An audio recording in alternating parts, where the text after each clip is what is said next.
I shouldn't be here. The thought screamed through my mind even as my lips pressed against his. Complete stranger. A man whose name I didn't know, whose face I'd only seen for 20 minutes across a dimly lit bar. My hands gripped the lapels of his jacket, and for 3 desperate seconds, I pretended he was Tom. God, I was pathetic. I pulled back, horror flooding through me like ice water. I'm so sorry. I never do this. I'm sorry. The man stared at me with eyes so dark they looked black in the low light. He had Tom's jawline, Tom's broad shoulders, that same quiet intensity that made you feel like you were the only person in the world. But he wasn't Tom. Tom was dead. Had been dead for 2 years, 3 months and 16 days. I waited for disgust. For him to push me away, to call me crazy. I deserved it. Instead, he reached up slowly, his hand cupping the back of my neck with a gentleness that made my chest ache. Then he kissed me back. This kiss was different. Deliberate. His lips moved against mine like he understood something I couldn't put into words. Like he knew exactly what it felt like to be so desperately lonely that you'd kiss a stranger just to remember what it felt like to be touched. When he finally pulled back, his thumb brushed my cheekbone. Don't apologize. His voice was deep, rough around the edges. Nothing like Tom's easy warmth. But something in it made me want to cry. I should go, I whispered. My daughter. The babysitter.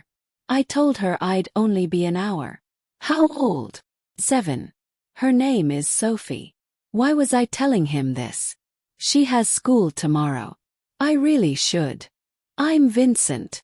He said it simply, like an offering. Like he was giving me the choice to stay or run.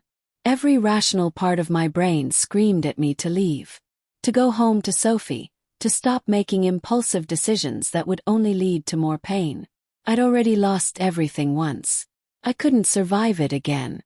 But I hadn't felt anything in over 2 years. Not really. Just the numb routine of getting Sophie to school, working double shifts at the hospital, collapsing into bed, and doing it all over again. I'd forgotten what it felt like to want something just for me. Maria, I said finally. My name is Maria. Hey there, my wonderful friend. How's your day going? I'd love to hear your thoughts on this story so far. Drop a comment and tell me where you're watching from. Vincent's mouth curved into the smallest smile. Would you like another drink, Maria? I should have said no. Should have walked out of that bar and never looked back. Instead, I found myself nodding, sliding back onto the bar stool beside him. We didn't talk much at first. He ordered me a glass of red wine, something expensive I'd never heard of. I studied him in the mirror behind the bar. Mid-30s maybe. Older than Tom had been. There was a hardness to him, a weight in the way he carried himself that spoke of burdens I couldn't imagine. You remind me of someone, I said quietly. The wine was making me brave. Stupid. My husband. Ex-husband. He's not my ex. He died. Vincent's expression didn't change, but something flickered in his eyes. Understanding, maybe. How long? 2 years. Car accident. Wrong place, wrong time. Some drunk driver ran a red light. The words came out flat. I'd said them so many times they'd lost all meaning. We were married for 5 years. Together for 7. I was 22 when we got married. Everyone said we were too young. Were you? No. The word came out fierce. Tom was. He was everything. Kind. Patient. He'd sing to Sophie every night before bed. These ridiculous made-up songs that didn't rhyme. He'd bring me coffee in bed every Sunday even though he hated the smell. He remembered every little thing I ever told him. My voice cracked. And then he was just gone. One phone call from the hospital, and my entire life ended. Vincent was quiet for a long moment. When he spoke, his voice was barely above a whisper. My wife died 3 years ago. Cancer. It took 18 months from diagnosis to the end. My breath caught.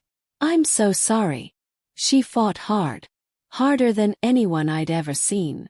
But some battles can't be won. He took a slow drink. No children. We'd been trying, but the cancer. We ran out of time. Something shifted between us. The air felt charged, heavy with shared grief. I understood now why he'd kissed me back. Why he hadn't looked at me like I was broken. We were both ghosts, haunting our own lives. Do you ever feel guilty? The question tumbled out before I could stop it. For still being here. For wanting things. Do. Every single day. Sophie deserves a mother who's fully present, not whatever shell I've become. And sometimes I catch myself laughing at something stupid, and then I remember Tom's not here to laugh with me, and it feels like betrayal. Vincent turned to face me fully. In the dim bar light, I could see a scar along his left temple, faint but visible. Guilt is the price we pay for surviving.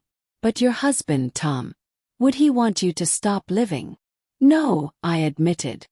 He'd be furious with me. He always said life was too short to waste on regret. Tears burned my eyes. But knowing what he'd want and actually doing it are different things. Yes, they are. We sat in companionable silence. The bar was nearly empty now. Just a few stragglers nursing drinks in dark corners. The bartender wiped down glasses, pointedly not looking at us. I haven't been on a date since Tom died, I said suddenly. My sister keeps trying to set me up with her husband's friends. Nice guys. Sable. She means well, but I can't. I can't pretend to care about their hobbies or their jobs or their 5-year plans. I can't sit through dinner making small talk when all I want to do is scream. So why are you here tonight? Good question. Why had I come to this bar 3 towns over from where I lived? Why had I put on the dress that still fit from before Sophie was born? Why had I asked my neighbor to watch my daughter so I could drink alone like some tragic movie character? Because I'm drowning, I whispered. And I needed to know if I could still feel anything. Vincent's hand covered mine on the bar. His palm was warm, calloused. Real. And can you? I looked at him. Really looked. He had shadows under his eyes that matched mine. A tension in his jaw that spoke of sleepless nights. But there was something else too. Strength. A determination to keep moving forward even when every step felt impossible. Yes, I breathed. I can feel everything. He stood, offering me his hand. Dance with me. There's no music. Then we'll make our own. It was absurd. Ridiculous. The kind of impulsive romantic gesture that only happened in movies. But I took his hand anyway. We swayed in the empty space between the bar and the door. His arms wrapped around me, solid and sure. I rested my head against his chest and heard his heartbeat, steady and strong. For the first time in over 2 years I felt safe. I don't know anything about you, I murmured against his shirt. You could be anyone. Criminal. Psychopath. Someone dangerous. I felt him tense slightly, then relax. Would it matter right now? Honestly. Well, for this one moment, stolen from the wreckage of my life, I didn't care about consequences or tomorrow or anything beyond the warmth of his arms. What do you do? Yes. For work. I run a business. Import and export. It's complicated. His voice was careful, measured. What about you? I'm a nurse. Pediatric ward. I take care of other people's children and try not to think about how I'm failing my own. You're not failing her. You don't know that. I know a mother who loves her daughter enough to feel guilty is a mother who cares deeply. That counts for something. Tears slipped down my cheeks, soaking into his shirt. He didn't pull away. Just held me tighter, one hand stroking my hair in slow, soothing motions. We stayed like that until the bartender cleared his throat. Folks, we're closing up. Reality crashed back in. I stepped out of Vincent's embrace, suddenly aware of how crazy this all was. I'd kissed a stranger, cried on his shoulder, danced with him in an empty bar. Tomorrow I'd wake up and still be a widow, still be alone. This changed nothing. I really do need to go, I said, grabbing my purse. Can I see you again? The question hung between us, full of possibility and danger. The smart thing would be to say no. To treat this as what it was, a moment of weakness, and go back to my carefully controlled grief. But I was so tired of being smart, so tired of being careful. I don't know if that's a good idea. Vincent pulled out his phone. Give me your number. You don't have to use it. But if you want to. If you need someone who understands. I'll be here. I rattled off my number before I could overthink it. His phone buzzed in my hand as he texted me immediately. A simple message. Vincent. So I have yours too, he explained. Equal ground. I nodded, not trusting my voice. Then I did something else stupid and impulsive. I stood on my tiptoes and kissed his cheek. Thank you. For tonight. For understanding. His hand caught mine, squeezing gently. Drive safe, Maria. The night air hit me like a slap as I stepped outside. My car was 3 blocks away in a lit parking garage. I walked quickly, arms wrapped around myself, mind racing. What had I done? What was I doing? My phone buzzed. A text from Vincent. Text me when you get home. So I know you're safe. Something warm bloomed in my chest. When was the last time someone had worried about me? Really worried. Not just the obligatory concern of family and friends who'd grown tired of my grief. I drove home in a daze, checking my mirrors more than necessary. The streets were empty at this hour.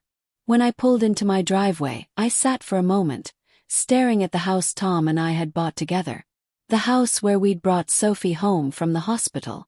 Where we'd planned to grow old together. I texted Vincent. Home safe. Thank you again. His response came immediately. Sleep well, Maria. You deserve peace. Mrs. Chen, my elderly neighbor, was dozing on my couch when I entered. I paid her double what I'd promised and checked on Sophie. My daughter was sprawled across her bed, her dark curls wild against the pillow. She had Tom's nose, his easy smile. Looking at her was both my greatest joy and deepest pain. I'm trying, I whispered, kissing her forehead. I'm really trying to be better for you. In my own room, I stared at the photo on my nightstand. Tom grinning at the camera, Sophie as a baby in his arms, me laughing at something he'd said. We look so happy. Whole. I met someone tonight, I told the photo. I don't know what it means. Probably nothing. But he made me feel something other than empty. Is that okay? Can I have that? The photo didn't answer. Never did. My phone buzzed again. Vincent. I know we just met. But I meant what I said. If you need anything, even just to talk, I'm here. I stared at the message for a long time. Then I typed back. Why? You don't know me. Because everyone deserves someone who understands the weight they're carrying. And because that kiss felt like the first real thing I've experienced in 3 years. My heart hammered against my ribs. This was dangerous. This feeling, this connection, could destroy me all over again. But maybe, just maybe, it could also save me. Same time next week. I typed before I could lose my nerve. I'll be there. I fell asleep with my phone clutched to my chest, and for the first time in 2 years, I didn't dream about car crashes and hospital rooms. I dreamed about dancing in empty bars with a stranger who felt like coming home. I had no idea that the man I'd kissed, the man who'd held me while I cried, was Vincent Castellano. That his import-export business was the largest organized crime operation on the East Coast. That his gentle hands had done things that would make me sick if I knew. All I knew was that for 3 hours, I'd felt alive again. And I was already counting down the days until I could feel that way again. The week crawled by like months. I threw myself into work, into Sophie, into anything that would keep my mind from circling back to Vincent. But every quiet moment, every pause between patients, my thoughts drifted to him. The way he'd held me. The understanding in his eyes. The text messages we'd exchanged every night since that first meeting. Nothing inappropriate. Nothing that crossed lines. Just small windows into each other's days. Sophie wouldn't eat her vegetables again. Hid broccoli in her napkin like I wouldn't notice. Made me smile. He sounds stubborn. Wonder where she gets that. Meeting ran late.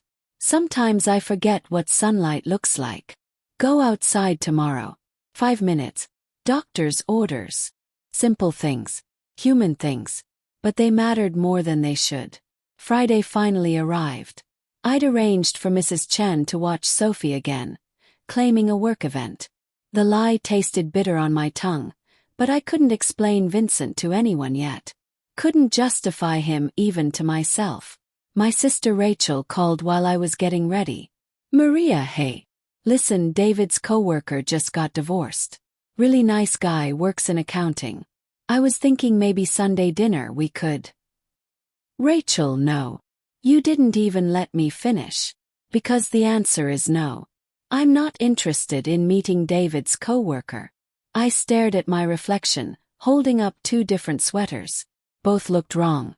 It's been over 2 years, Rachel said gently. Tom wouldn't want you to be alone forever. Everyone kept telling me what Tom would want. Like they knew him better than I did. Like I hadn't spent 5 years learning every corner of his heart. I'm not alone. I have Sophie. That's not what I mean, and you know it. You deserve companionship. Someone to share your life with. Maybe I'm not ready. Or maybe you're scared. Rachel's voice softened. And that's okay. But don't let fear keep you frozen forever. I thought about Vincent's hands on my waist as we danced. The way my pulse quickened when my phone buzzed with his messages. What if I mess it up? The words slipped out before I could stop them. What if I let someone in and lose them too? I barely survived it once. Can't. I won't survive it again. Oh, honey. Rachel sighed. That's not living. That's just existing. After we hung up, I sat on my bed for a long time. She was right. I knew she was right. But knowing something and having the courage to act on it were entirely different things. My phone buzzed. Vincent. Still okay for tonight? No pressure if you changed your mind. Could cancel. Should cancel. This was insane. Meeting a stranger from a bar. Building something on a foundation of shared grief and one impulsive kiss. I'll be there, I typed back. He was already at the bar when I arrived, sitting in the same spot as last week. He stood when he saw me, and God help me, my heart actually skipped. He wore dark jeans and a simple navy sweater that made his eyes look almost warm instead of that endless black. Hi, I said, suddenly shy. Hi. He smiled, and it transformed his entire face. You look beautiful. I'd settled on the blue sweater, paired with jeans and the boots Sophie said made me look like a real grown-up. Not fancy. But from the way Vincent looked at me, you'd think I was wearing diamonds. We didn't talk about our dead spouses this time. Instead, Vincent asked about Sophie, and I found myself telling stories I hadn't shared in years. How she'd tried to give the cat a bath last month and flooded the bathroom. How she was convinced the moon followed our car specifically. How she'd asked me last week if Daddy could see her from heaven, and I'd cried in the shower for an hour after putting her to bed. You're a good mother, Vincent said quietly. I can hear it in the way you talk about her. I'm a mess. We all are. Some of us just hide it better. He took a slow drink. I'd like to meet her someday. If you'd be comfortable with that. The offer should have terrified me. Instead, it felt right. Natural. She asks about dating sometimes. Says her friend Emma's mom has a boyfriend who takes them to the zoo. I traced the rim of my wine glass. I never know what to tell her. Tell her the truth. That you're figuring it out. That loving someone new doesn't mean forgetting someone who came before. Is that what we're doing? I met his eyes. Are you? Is this? What are we doing, Vincent? He reached across the table, taking my hand. His thumb brushed across my knuckles. I don't know. But I'd like to find out. If you would. I'm terrified. Me too. The honesty of it broke something open in my chest. We sat there, hands linked across the table. 2 broken people trying to figure out if our pieces might fit together. Tell me something real, I said. Something you don't tell people. Vincent was quiet for a long moment. I sleep with my wife's scarf under my pillow. It doesn't smell like her anymore. Hasn't for over a year. But I can't put it away. Some nights I wake up holding it, and for half a second I forget she's gone. Then I remember, and it's like losing her all over again. Tears burned my eyes. I still set 2 coffee mugs out every Sunday morning. Catch myself doing it, realize Tom isn't coming and have to put one back. Every single week for 2 years. We're quite a pair. Absolutely pathetic. Absolutely human. We left the bar earlier this time. Vincent walked me to my car, his hand warm on the small of my back. The parking garage was mostly empty, our footsteps echoing off concrete. "Can I take you to dinner next time?" he asked. "A real date. Not just drinks in a depressing bar." "That sounds." Car screeched around the corner, moving too fast. Vincent reacted instantly, pulling me against the wall, his body shielding mine. The car flew past, music blaring, teenage laughter echoing. But Vincent didn't move. His heart pounded against my cheek, his breathing too fast.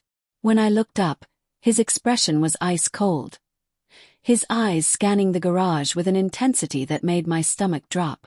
"Vincent." He blinked, and just like that he was back. The hardness melted away. "Sorry." Reflex. That was more than a reflex. I studied his face. "You looked ready to kill someone. Old habits." He stepped back, running a hand through his hair. "I grew up in a rough neighborhood. You learn to react first, think later." Made sense. But something about the explanation felt incomplete. Like he was telling me a truth that hid a bigger one. "Where did you grow up?" "South Boston." "You?" "Small town in Pennsylvania. Population 3,000. Everyone knew everyone." I leaned against my car. "What brought you out here?" "Work. Better opportunities." Again that careful tone. Like he was editing himself in real time. "What about you?" "Tom got a job at the plant. Good pay, benefits. We moved here 6 months before Sophie was born." I smiled sadly. I used to resent this town. Blamed it for taking him from me, like if we'd stayed in Pennsylvania, the accident wouldn't have happened. Stupid, right? Not stupid. Grief isn't logical. A black SUV pulled into the garage, parking 3 spaces down. 2 men got out, both wearing suits despite the late hour. They glanced our way, and I saw Vincent give the smallest shake of his head. The men immediately looked away, walking toward the elevator without acknowledging us. "Friends of yours?" "Yes." "Business associates?" Vincent's jaw tightened. "I should let you go. It's late." But he didn't move. Neither did I. "Dinner sounds perfect," I said finally. "For next time." His smile was genuine, reaching his eyes. "Friday. I'll need to arrange childcare, but yes, Friday." This time when he kissed me, it wasn't desperate or impulsive. It was slow, deliberate, full of promise. His hand cupped my face like I was something precious, and I let myself sink into it. Let myself imagine this could be real. When we broke apart, he pressed his forehead to mine. "Drive safe." "You too." I watched him walk to a sleek black car I hadn't noticed before. Expensive. The kind of car that cost more than I made in a year. He caught me staring and shrugged. "Business is good." I watched him walk to a sleek black car I hadn't noticed before. Expensive. The kind of car that cost more than I made in a year. He caught me staring and shrugged. "Business is good." Then he was gone, and I was left standing in the garage wondering what exactly his business was. The next morning, Sophie bounced into my room at 6 a.m. "Mommy, you're smiling." "Am I?" I pulled her into bed with me, breathing in her strawberry shampoo scent. "Aha, you look happy. Did something good happen?" Out of the mouths of babes. "Maybe. I don't know yet." "Is it a secret?" "Kind of." She wiggled excitedly. "I love secrets." "Is it a surprise?" "Are we getting a puppy?" "Not a puppy, baby. A kitten." "Sophie." "A pony. Emma got a pony and—" "I met someone," I blurted out. Man. A friend. Sophie's eyes went wide. Like a boyfriend. I don't know. Maybe. Would that be okay? She chewed her lip, thinking hard. Does he like kids? I think so. Does he make you smile? Yes. Then it's okay.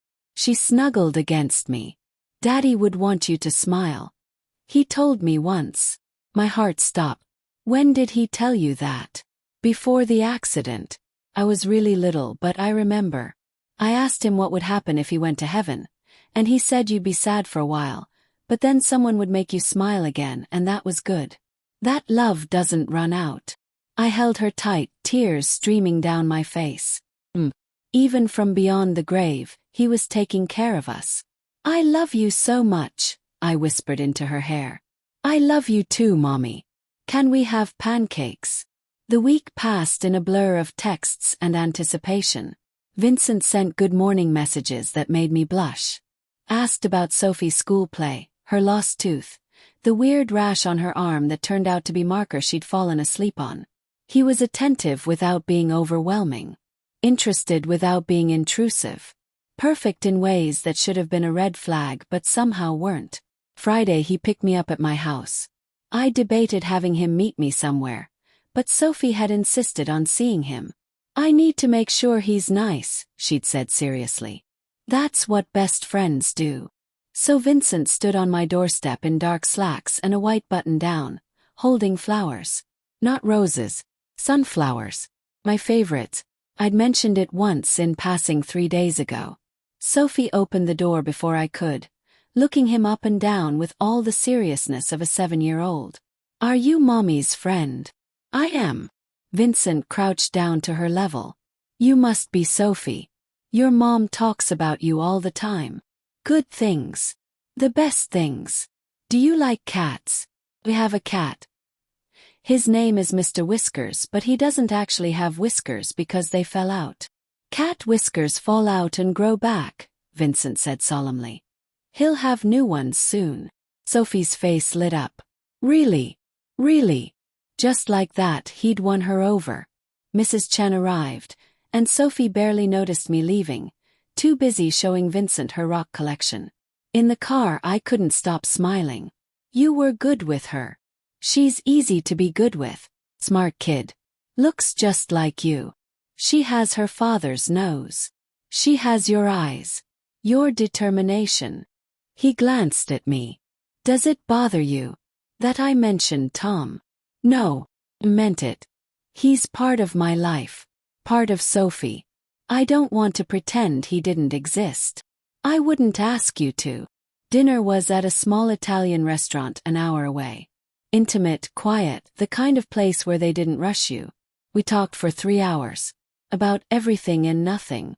His childhood in Boston, mine in Pennsylvania. Books we loved, movies we hated. The little things that made us human. But there were gaps. Questions he deflected smoothly. When I asked about his business, he changed the subject. When I mentioned meeting his friends, he said they weren't interesting. When I asked if he had family, his expression shuttered completely. It's complicated, was all he said. I didn't push. Everyone had secrets. God knew I had mine. Over dessert, his phone rang. He glanced at it, and something dark crossed his face. I'm sorry, I need to take this. He stepped outside. Through the window, I watched him pace, one hand gripping the back of his neck. His expression was harder than I'd ever seen it. When he gestured, the movement was sharp, angry. This wasn't a business call about import schedules. He came back 5 minutes later, his smile forced. Sorry. Problem at work. Everything okay? It will be. But the rest of dinner felt different.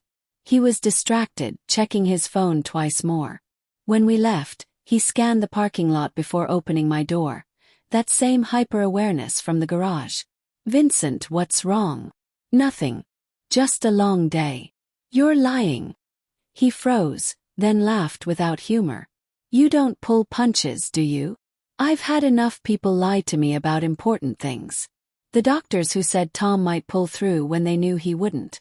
My parents who said I was strong enough to handle single motherhood when I was falling apart. I can't do polite fiction anymore. Vincent leaned against the car, studying me. What if the truth is complicated? What if it's something that might scare you away? My pulse quickened. Try me. For a long moment I thought he might actually tell me. Might explain the expensive car, the men in suits, the phone calls that made him look like a different person. Instead he said, I care about you, Maria. More than I should after 2 weeks. And I don't want to lose this before it even starts. Then don't lie to me. I won't. He cupped my face, his thumb brushing my cheekbone. I promise. When the time is right, I'll tell you everything. But not tonight. Tonight, I just want to be Vincent, the man having dinner with a woman who makes him remember what hope feels like. It should have been a warning. Should have made me run. Instead, I kissed him. We stood in that parking lot for long minutes, the kiss deepening until I forgot every reason this was a bad idea. His hands tangled in my hair, mine gripped his shoulders, and for those perfect moments, nothing else existed. When we finally broke apart, both breathing hard, Vincent rested his forehead against mine. Come home with me, he whispered. Every logical brain cell I had screamed no. I had a daughter at home. Life. Responsibilities. This was too fast, too intense, too dangerous. Okay, I breathed.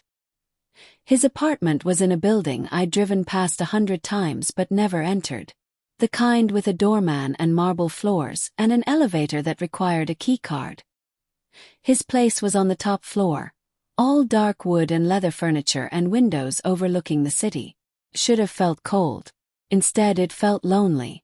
Can I get you something? Wine. Water. Water's fine. He disappeared into the kitchen and I studied the space. No photos. No personal touches. Nothing that said a human actually lived here. Then I saw it on the side table. A woman's scarf, deep green silk, folded carefully. That was Elena's, Vincent said softly behind me. My wife. The one you sleep with. Yeah. He handed me the water, his expression vulnerable. This place. I bought it after she died. Couldn't stand our old house without her. But I couldn't make this place feel like home either. It's just walls. I know that feeling. My house is full of ghosts. We stood there, two people haunted by the past, trying to figure out if we could build a future. I don't know what I'm doing, I admitted. I haven't been with anyone since Tom. I don't know the rules anymore. There are no rules. Vincent set down his glass, moving closer. Just two people figuring it out together. I'm scared. Me too.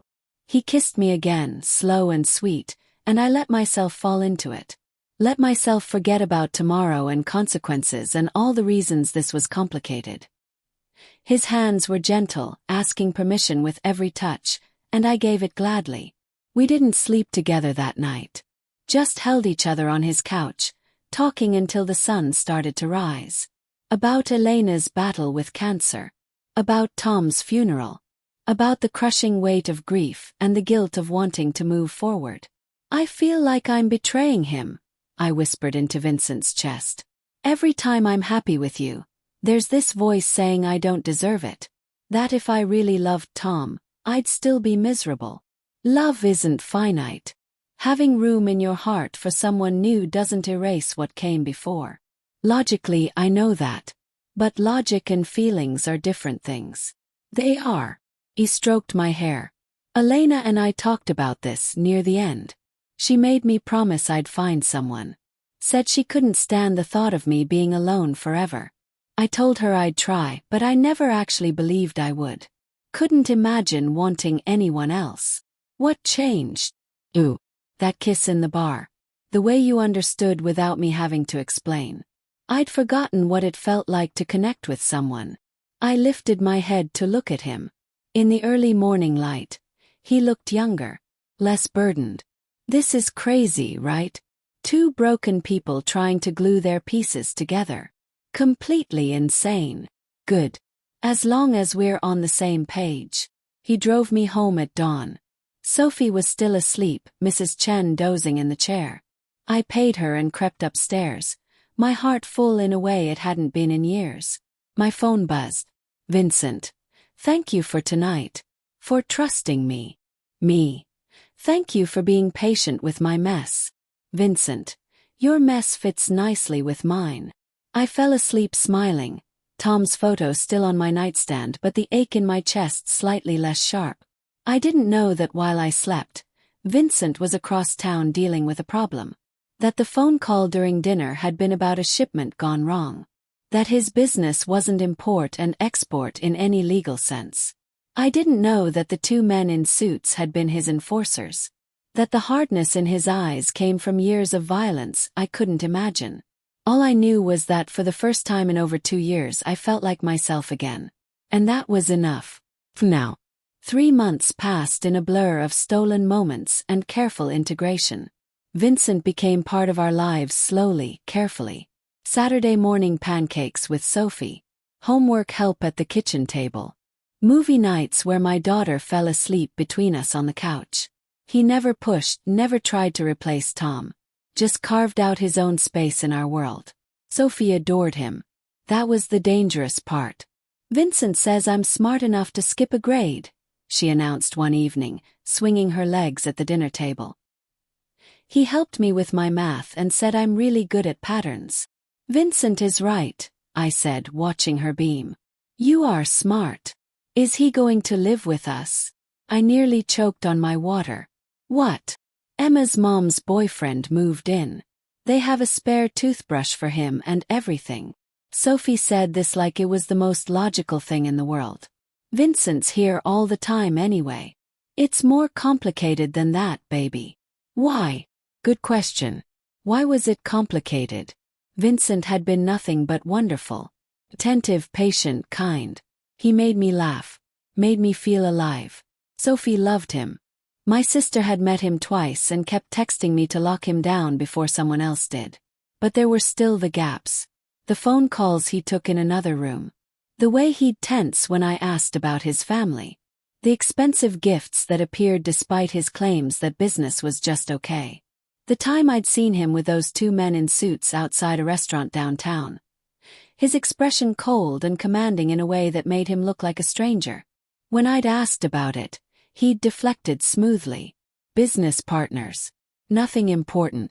I'd let it go because I was a coward. Because I didn't want to know the answers. Mommy.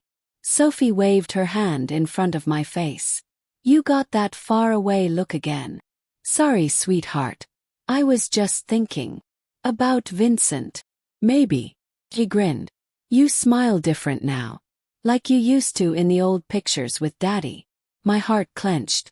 Does that bother you? No. It makes me happy. She hopped down from her chair, coming over to hug me. Daddy said love doesn't run out, remember? There's enough for everyone. I held her tight, breathing in her strawberry scent. When did you get so wise? I've always been wise. You just didn't notice.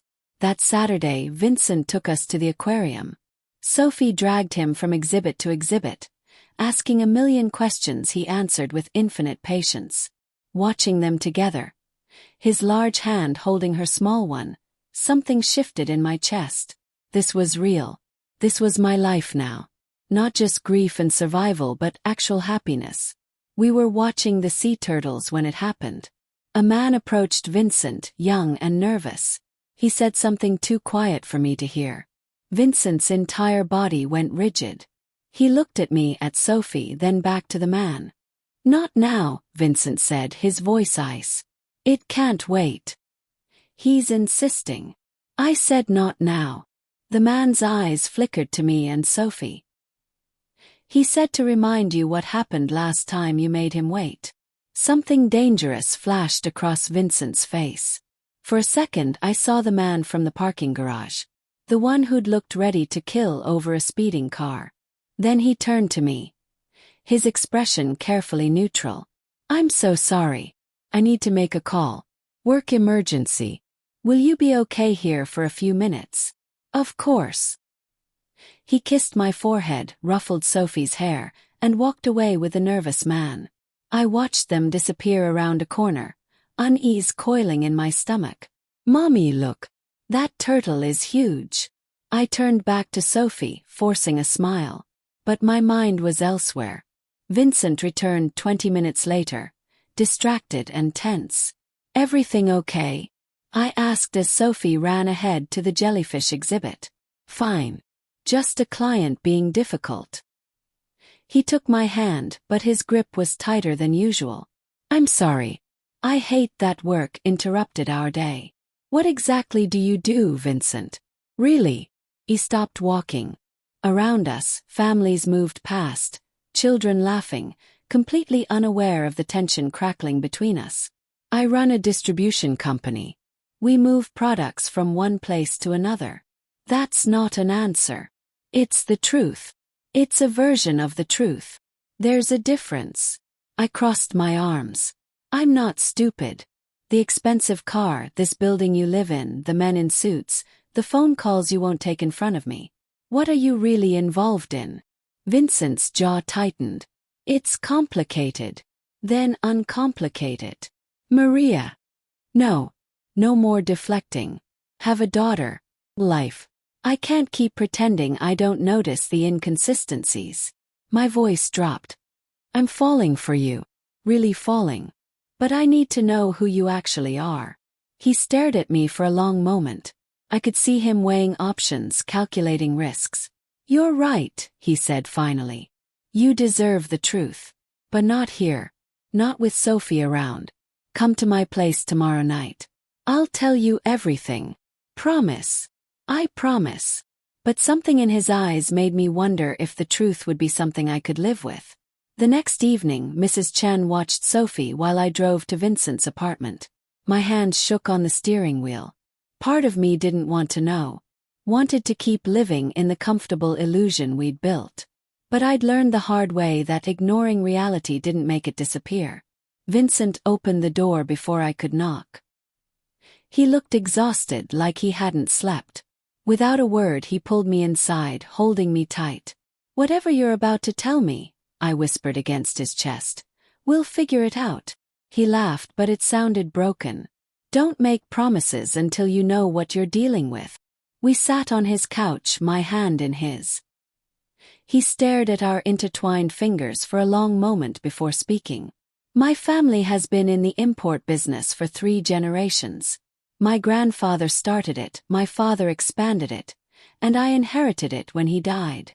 He paused. But we don't import legal goods, Maria.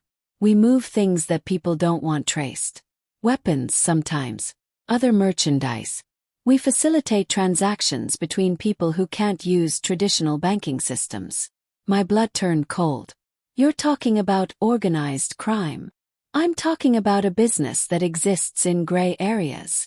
There's nothing gray about weapons trafficking, Vincent. I don't deal in weapons anymore. Haven't in 2 years. He finally looked at me. After Elena died, I tried to go legitimate. Sold off the dangerous divisions. Kept only the financial side. Moving money mostly. For people who need discretion. Money laundering. Yes. I should have stood up. Should have walked out. This was exactly the kind of danger I'd sworn to keep away from Sophie. But all I could think about was the way he'd held me when I cried. The patience he showed my daughter. The gentleness in his hands that had touched nothing but kindness in my presence. Why didn't you tell me? Because I'm a selfish bastard who wanted something good for once. His voice cracked. Do you know what my life has been for the past 3 years? Managing criminals, solving problems with threats and violence, sleeping 2 hours a night because I'm always waiting for someone to make a move against me. Then I met you, and for a few hours a week I got to pretend I was just Vincent. Not the Castellano heir. Not the man people fear. Just someone who could take a woman to dinner and help a little girl with homework. Castellano. I repeated the name, and suddenly pieces clicked together. The deference from the men in suits. The expensive apartment.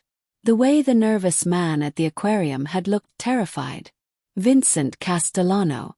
You're not just involved in organized crime. You run it. He didn't deny it. He stood pacing. My mind raced through implications. The danger. The illegality. What it could mean for Sophie if anyone found out I was involved with a criminal. I need to go. Maria, please. I have a daughter, Vincent. A 7-year-old who already lost her father. I can't expose her to this. To you. The words tasted like poison. What happens when one of your business rivals decides to use her to get to you? When the FBI starts investigating and my name shows up in your file.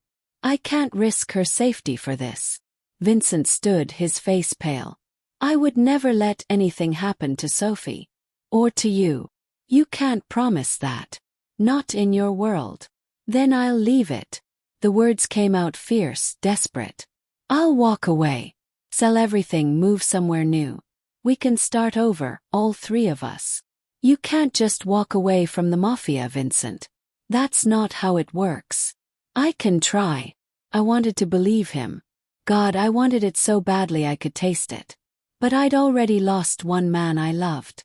I couldn't survive losing another. And I definitely couldn't watch Sophie lose someone else she'd come to care about. I need time, I whispered. To think. To process. How much time? I don't know. He moved toward me, stopping just short of touching. I love you, Maria. I know it's fast, I know it's complicated, but I love you. I love the way you put hot sauce on everything. The way you sing off-key in the car. The way you love Sophie so fiercely it radiates off you.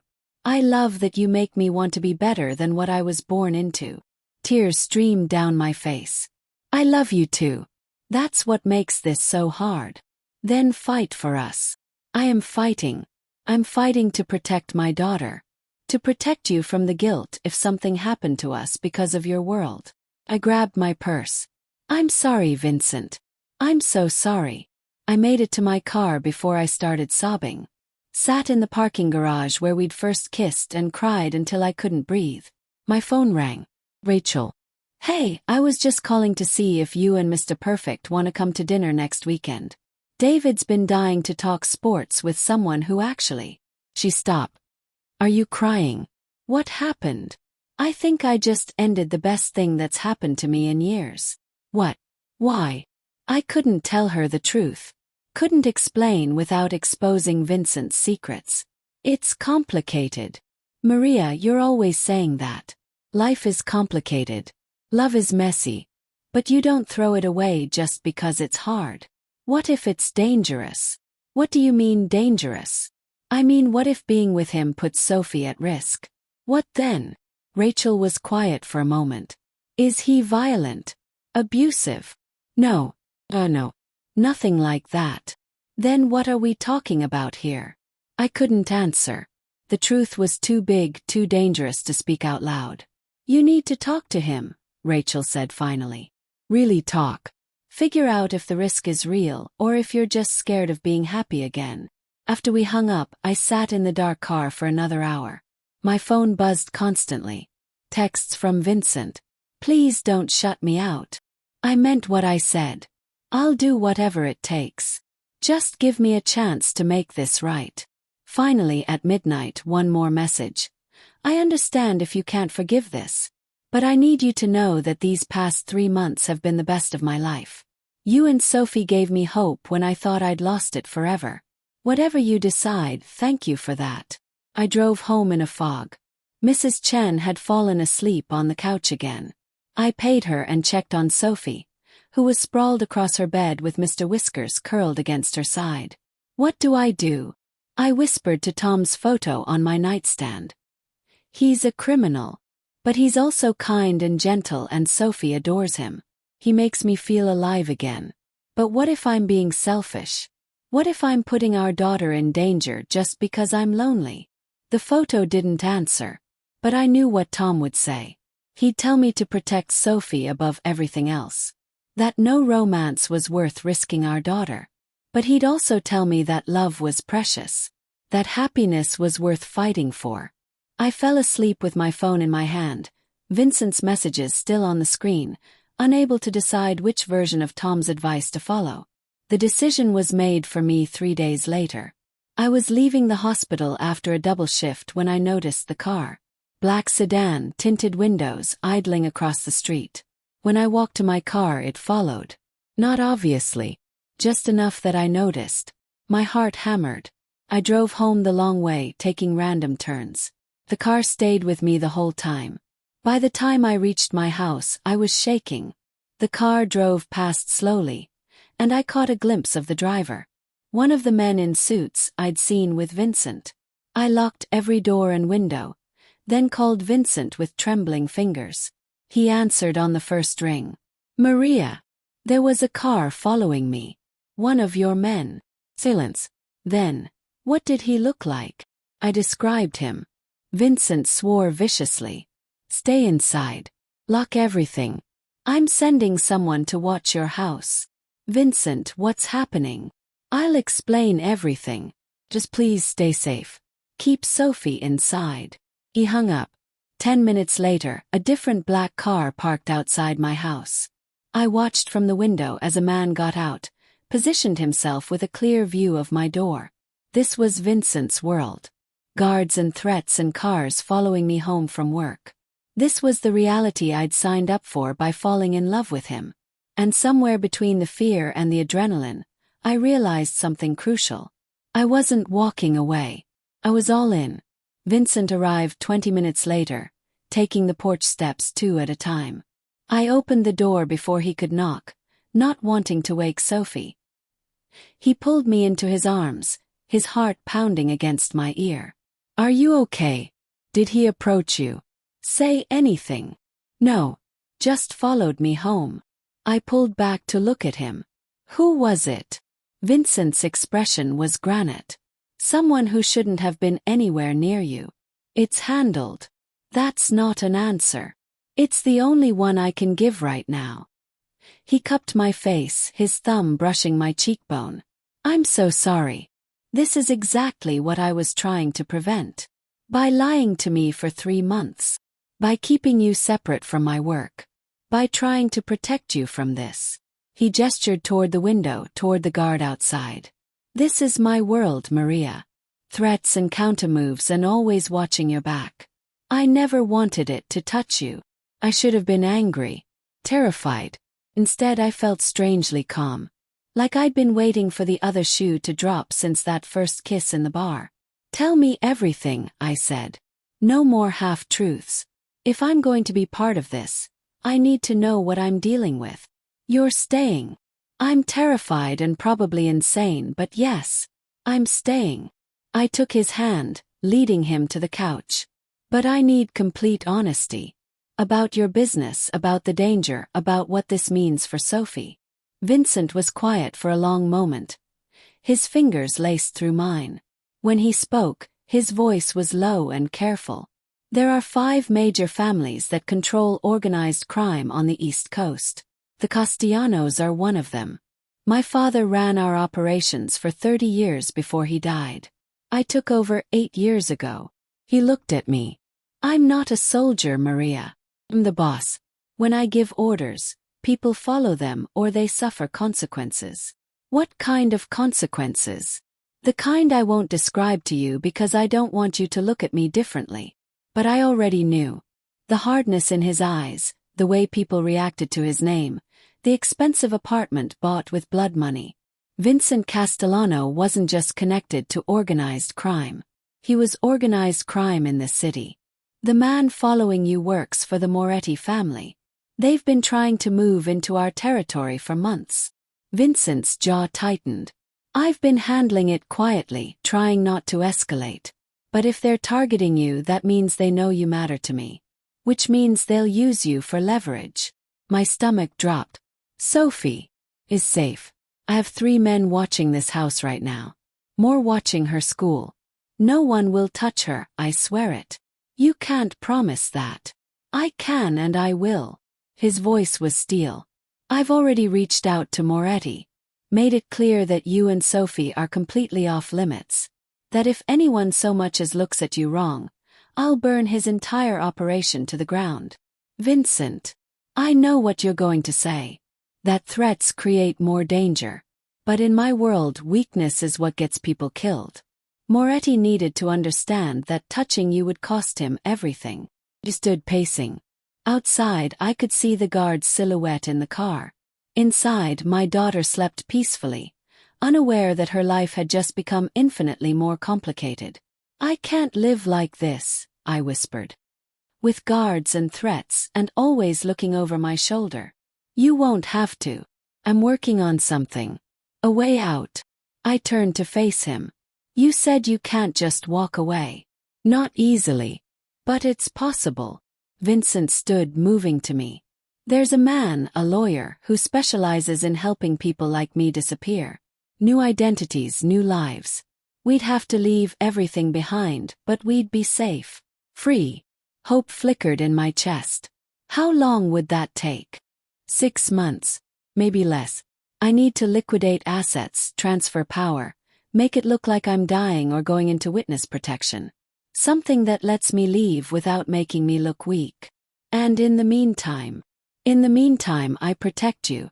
Both of you. Whatever it takes." I wanted to believe him. Wanted to think we could really escape his world and build something normal. But I'd seen enough crime dramas to know that mob bosses didn't just retire. "What if they don't let you go? Then I'll make them." He pulled me close, his forehead against mine. "I've spent 8 years doing things I'm not proud of. Building an empire on fear and violence. But you and Sophie, you're my chance at redemption. At being the man Elena wanted me to become. I'm not losing that." I kissed him, pouring 3 months of fear and love and desperation into it. When we broke apart, I made my decision. 6 months. We'll try this your way for 6 months. But the second Sophie is in real danger, we're gone. I don't care about the plan or the timing. Her safety comes first. Agreed. He stayed that night, sleeping on the couch despite my invitation to my bed. Said he wanted to be close to the door in case anything happened.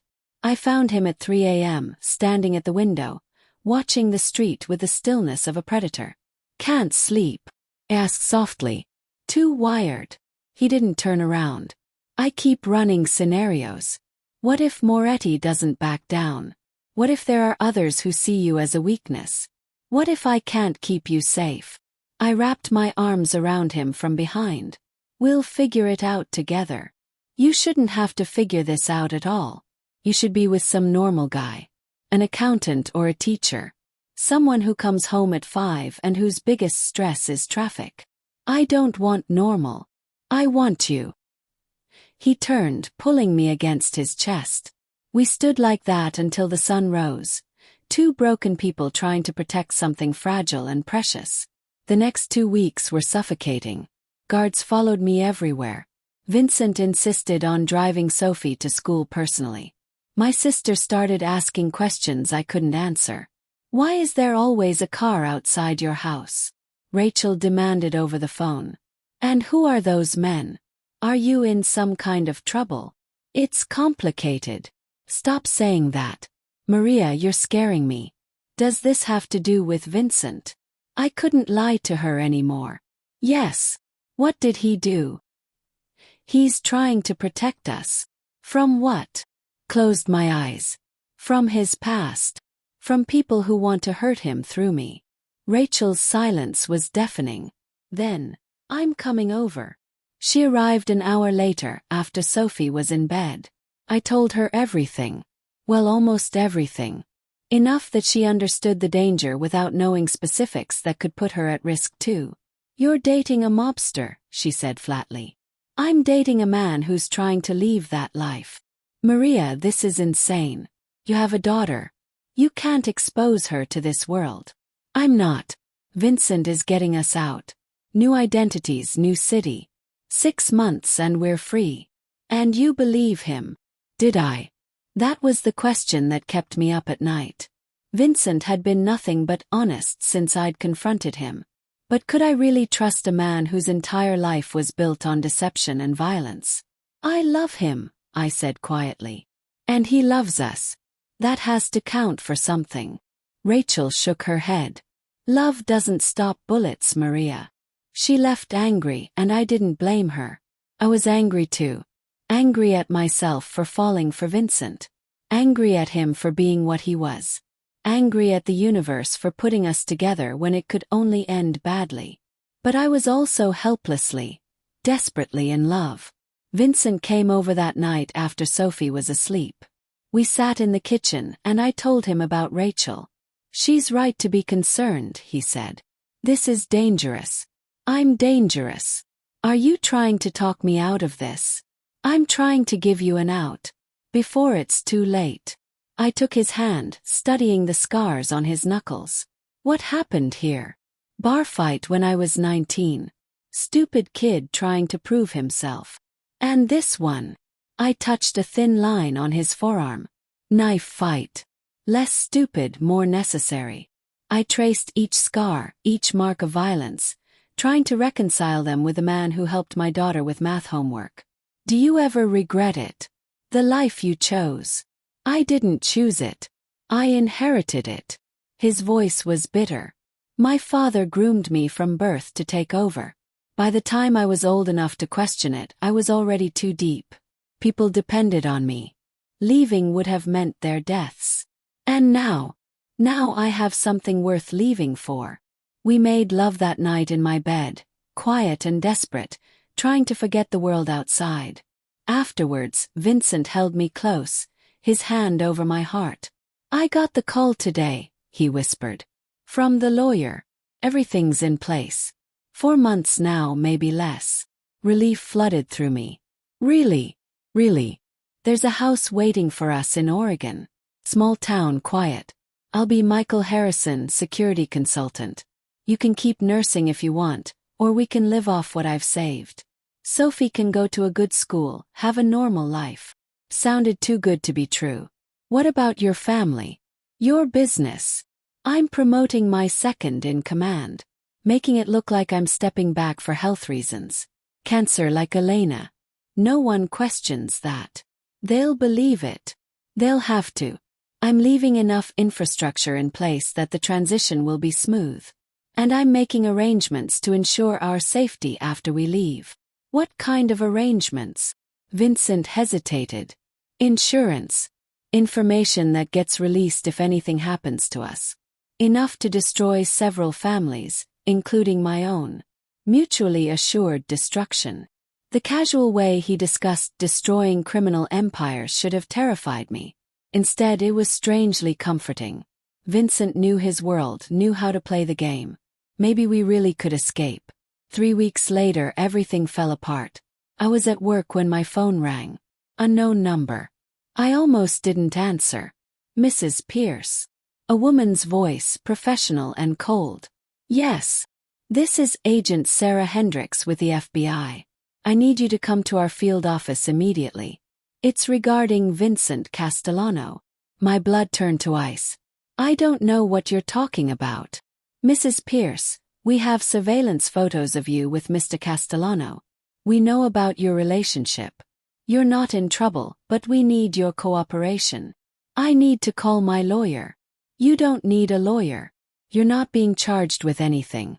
But Vincent Castellano is under federal investigation, and you're involved whether you like it or not." I hung up, hands shaking. Immediately called Vincent. He answered on the first ring. "What's wrong?" "The FBI just called. They want me to come in. They know about us." Vincent swore viciously. "Don't go. Don't talk to them. I'm sending my lawyer to your hospital right now."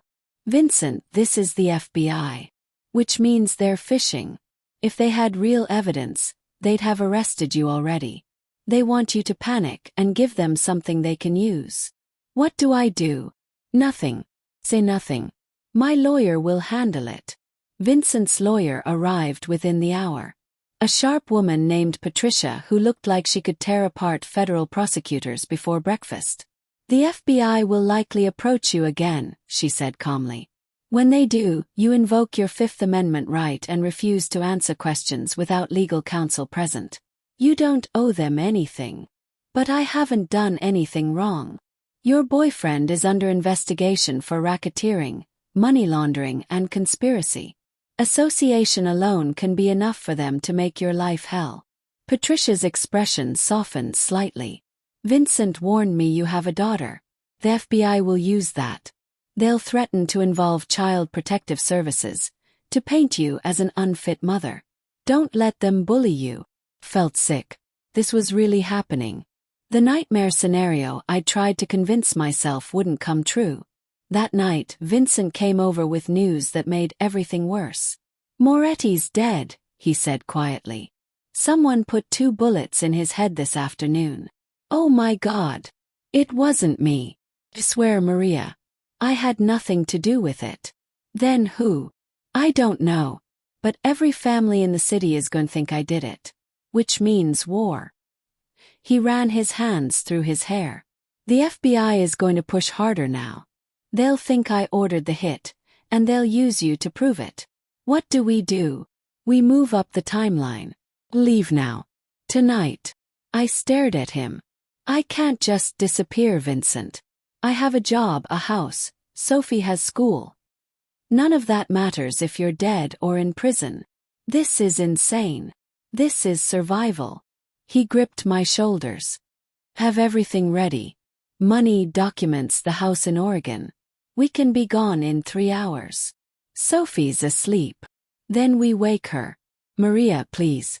I know this isn't the plan, but we're out of time. I thought about the FBI. About Moretti's murder. About guards outside my house and cars following me home. About Sophie asking why Mr. Vincent looked so worried all the time. Okay, I whispered. Okay. Let's go. We moved quickly.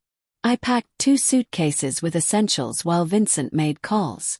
Sophie woke confused and scared, but I told her we were going on an adventure. She was too young to understand the fear in my eyes. We were loading the car when Rachel's car pulled into the driveway. Going somewhere? She asked, and her voice was wrong. Too cold. Too knowing. Vincent stepped in front of me. Rachel. This isn't a good time. I imagine not. Especially since I just got a very interesting call from the FBI. She looked at me, and her expression was pure betrayal. They told me everything, Maria. About Vincent's business. About the investigation. About how you're potentially in danger. Rachel, I can explain. They offered me a deal. Testify about what I know about Vincent's relationship with you. And they'll make sure Sophie is placed with me instead of foster care when they arrest you both. The world tilted. You didn't. I'm trying to protect my niece. Someone has to, since you've clearly lost your mind. Vincent's voice was deadly quiet. You wore a wire. Rachel pulled her phone from her pocket, and I saw the recording app open. Active. Every word since I got here, she confirmed. The FBI is 3 minutes away. You can run if you want, but they'll find you. Or you can stay and cooperate. Maybe get immunity if you testify against Vincent. I looked at Vincent. At Sophie in the car, clutching her stuffed rabbit. At my sister, who thought she was saving us but was actually destroying everything. Rachel, please don't do this. I'm sorry, Maria. But this is for the best. Sirens echoed in the distance, getting closer. Vincent grabbed my hand. We can still run. The car's ready. We'll figure out the FBI later. But I looked at Sophie's confused face and knew I couldn't. Couldn't make my daughter a fugitive. Couldn't spend the rest of our lives looking over our shoulders. I can't, I whispered. I can't do that to her. The betrayal in Vincent's eyes was devastating. But he understood. He always understood. The FBI cars pulled up just as Vincent kissed me one last time. I love you, he said against my lips. Whatever happens next, remember that. Then Agent Hendricks was there with handcuffs, reading Vincent his rights while other agents secured the scene. Sophie started crying. Rachel tried to comfort her, but my daughter pushed her away, screaming for me. I watched them put Vincent in the back of a federal car, his eyes never leaving mine. And I realized that my sister, the person I trusted most in the world, had just destroyed any chance we had at happiness. The cage had finally closed, and there was no way out. They didn't arrest me that night. That was the cruelest part. Agent Hendricks separated me from Vincent, took my statement while I sat in my kitchen and watched through the window as they drove him away. Sophie screamed herself hoarse until Rachel finally got her to sleep in her old room. "You're free to go," Hendrik said finally, closing her notebook. "For now." "What does that mean?" "It means we have enough on Castellano without you. But if that changes, we'll be in touch." She stood, handing me a card. "Think carefully about where your loyalties lie, Mrs. Pierce. You have a daughter to consider." After they left, I found Rachel in the kitchen making tea like this was a normal night. Like she hadn't just destroyed everything. "How could you?" My voice was barely a whisper. "How could I?" Rachel slammed the mug down. "How could you, Maria? You brought a mobster around my niece. You put her in danger for what? Romance. You were so desperate not to be alone that you ignored every red flag. He was getting us out. We were leaving. You were running. There's a difference." Rachel's eyes were hard. "The FBI showed me pictures, Maria. Vincent with known criminals. At the scene of a murder 3 years ago. Meeting with people who've done unspeakable things. That's who you let into Sophie's life. He's not that person anymore. People don't change. Not really. Especially not men like him." She softened slightly. "I know you loved Tom. I know losing him broke something in you. But Vincent Castellano isn't Tom's replacement. He's a criminal who saw a lonely widow and used her. That's not true. Isn't it? Think about it. The charming stranger who just happened to be at a bar the same night you were. Who understood you perfectly. Said all the right things." Rachel shook her head. "The FBI thinks he targeted you deliberately. That he needed someone clean to help launder money or provide cover. They're investigating whether you knew about his business all along." The room spun. "That's insane. We met by chance. Did you? Or did he arrange it?" Rachel grabbed my shoulders. "Wake up, Maria. You don't know this man. Not really. You know the version he showed you." I pulled away, my mind racing. "Well, Vincent loved me. Loved Sophie. Everything we'd built was real. Wasn't it?" I called Vincent's lawyer at dawn. Patricia answered immediately. "How is he?" asked. "In federal custody. They're denying bail, claiming he's a flight risk." Her voice was professional, detached. "Mrs. Pierce, I need to ask you something, and I need complete honesty. Did Vincent ever involve you in any business transactions? Ask you to hold money, sign documents, anything?" "No. Never." "Did he give you gifts? Large amounts of cash? Expensive items?" I thought about the necklace he'd given me for my birthday. The new tires on my car he'd insisted on paying for. Some gifts. Nothing crazy. Patricia was quiet. "The FBI is building a case that you were complicit. That you knowingly benefited from criminal proceeds. That's ridiculous. It doesn't matter if it's true. It matters if they can make it look true." Pause. "There's something else. Child Protective Services is opening an investigation. Your sister filed a report claiming Sophie was exposed to dangerous individuals." The floor dropped out from under me. "She what?" "I'm sorry. Caseworker will likely contact you today. If they determine Sophie's in danger, they can remove her from your custody pending investigation." No, they can't take my daughter." "Then you need to cooperate with them fully. Distance yourself from Vincent. Show them you're a fit mother who made a mistake but is correcting it. You want me to betray him. I want you to keep your daughter." After we hung up, I sat in the empty kitchen and finally let myself break. Great, gasping sobs that shook my whole body. This couldn't be happening. I'd finally found happiness again, and it was being ripped away even more brutally than Tom's death. At least when Tom died, no one blamed me. No one questioned my judgment or threatened to take my child. Sophie found me there an hour later. "Mommy, why are you sad?" I wiped my eyes, forcing a smile. "Just a hard morning, baby." "Where's Vincent? Is he coming for breakfast?" The innocent question shattered me. Vincent had to go away for a while. When's he coming back? Never, I thought. Even if he beat the charges, Even if he somehow got released, I couldn't see him again. Not if it meant losing Sophie. I don't know, sweetheart. The caseworker arrived that afternoon. A tired woman named Jennifer who looked at my house like she was cataloging evidence. I need to speak with Sophie alone, she said. She's 7. She doesn't understand what's happening.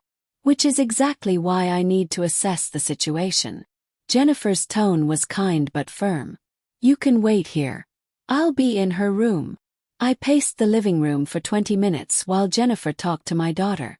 Imagined all the ways Sophie might innocently say something that sounded damning. Yes, Vincent was here a lot. Yes, scary men sometimes watched the house. Yes, Mommy seemed worried.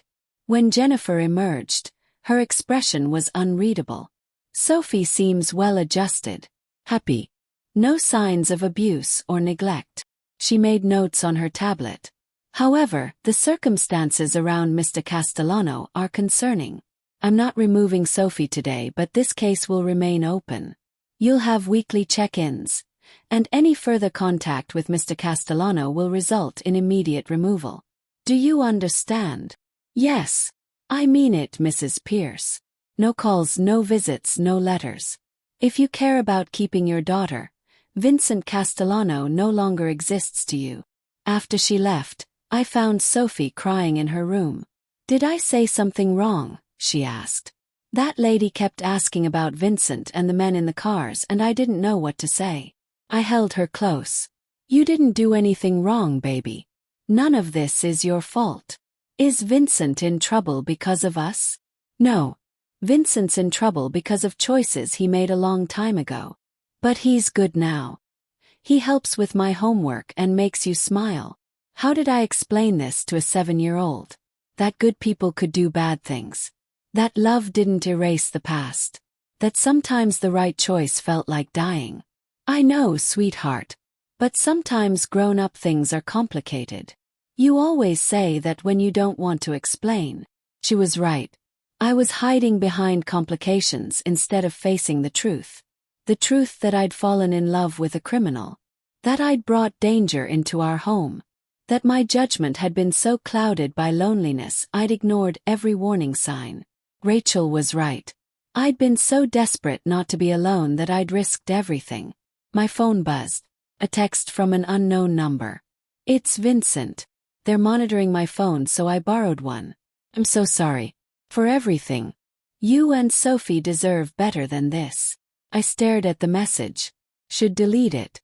Should block the number and never look back. Instead I typed, "Are you okay?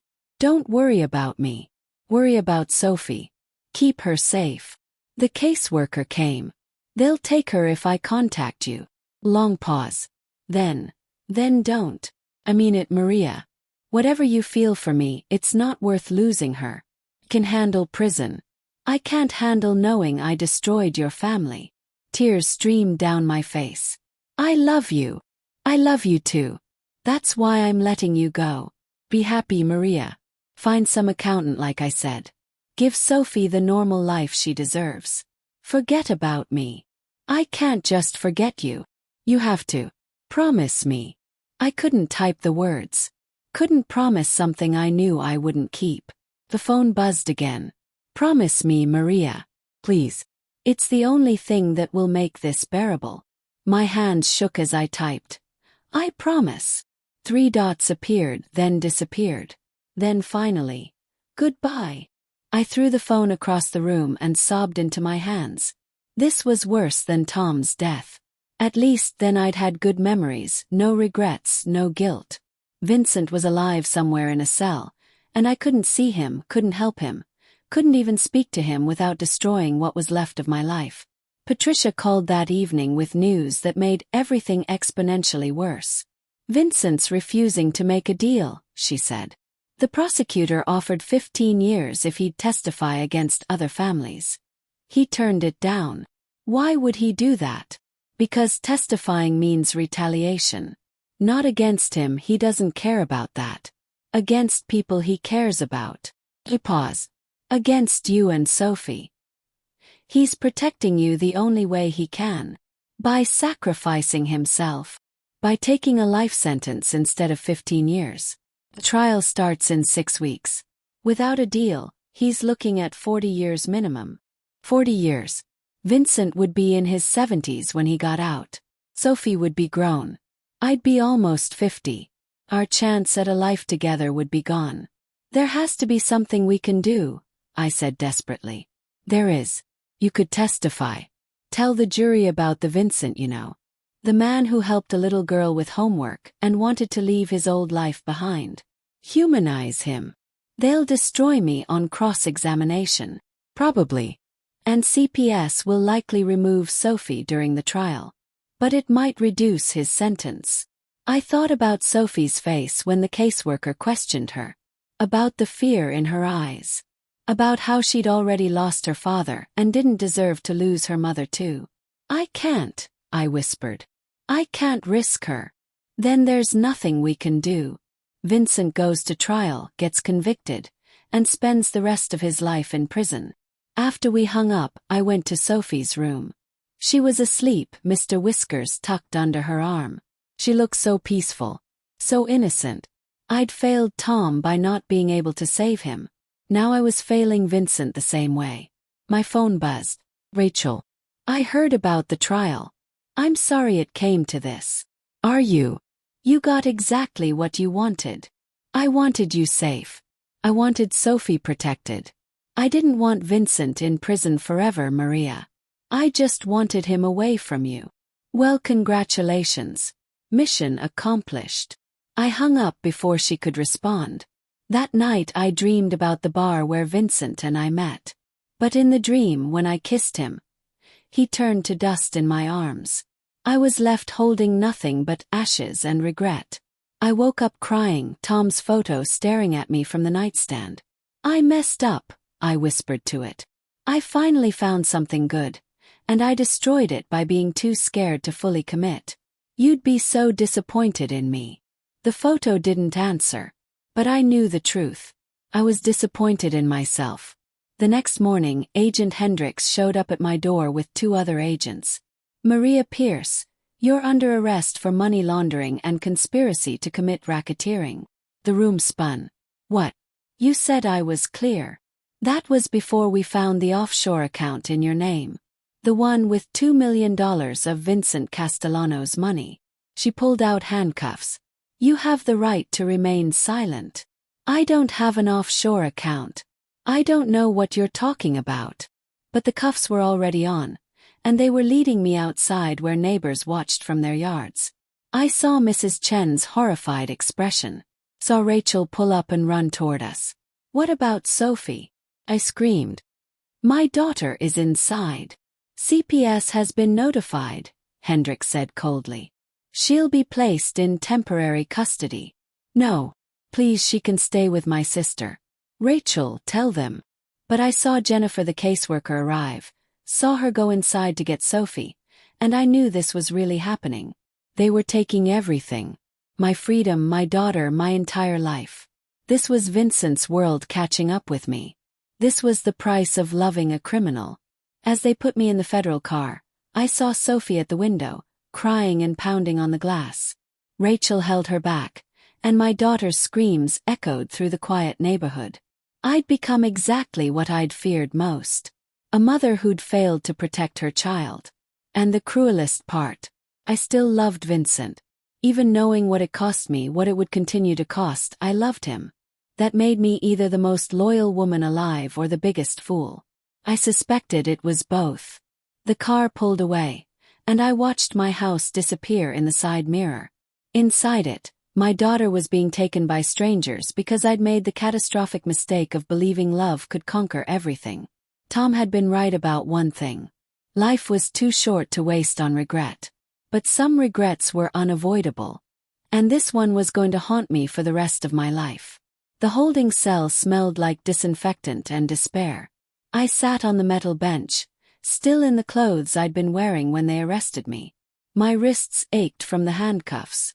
But that pain was nothing compared to the image burned into my brain. Sophie's face at the window, tears streaming down her cheeks, her mouth forming the word "mommy" over and over. I'd promised to protect her. promised Tom as he lay dying that I'd keep our daughter safe. And I'd failed spectacularly. Mrs. Pierce. A guard stood at the cell door. Your lawyer's here. Patricia looked exhausted when they brought me to the interview room.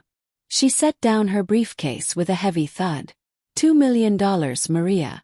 In an account opened 6 months ago in your name and social security number. I didn't open any account. I know. Vincent did. She pulled out documents, sliding them across the table. He was setting up your new life. The money was supposed to be for you and Sophie in Oregon. Clean money, laundered through enough channels that it couldn't be traced back to criminal activity. Except the FBI found it before you could disappear. I stared at the papers. My name in Vincent's handwriting on the application forms. My information, my signature all forged. He set me up. He tried to save you. There's a difference. Patricia's voice was gentler than I'd ever heard it. Vincent knew that if anything happened to him, you'd need money to disappear. Keep Sophie safe. He just didn't account for the FBI moving this fast. So what happens now? Now they offer you a deal. Testify that Vincent coerced you, that you were an unwitting participant in his schemes. They'll drop the charges, give you immunity, let you keep Sophie. My heart leaped. And Vincent gets an additional conspiracy charge. Probably adds 10 years to his sentence. The hope died as quickly as it had sparked.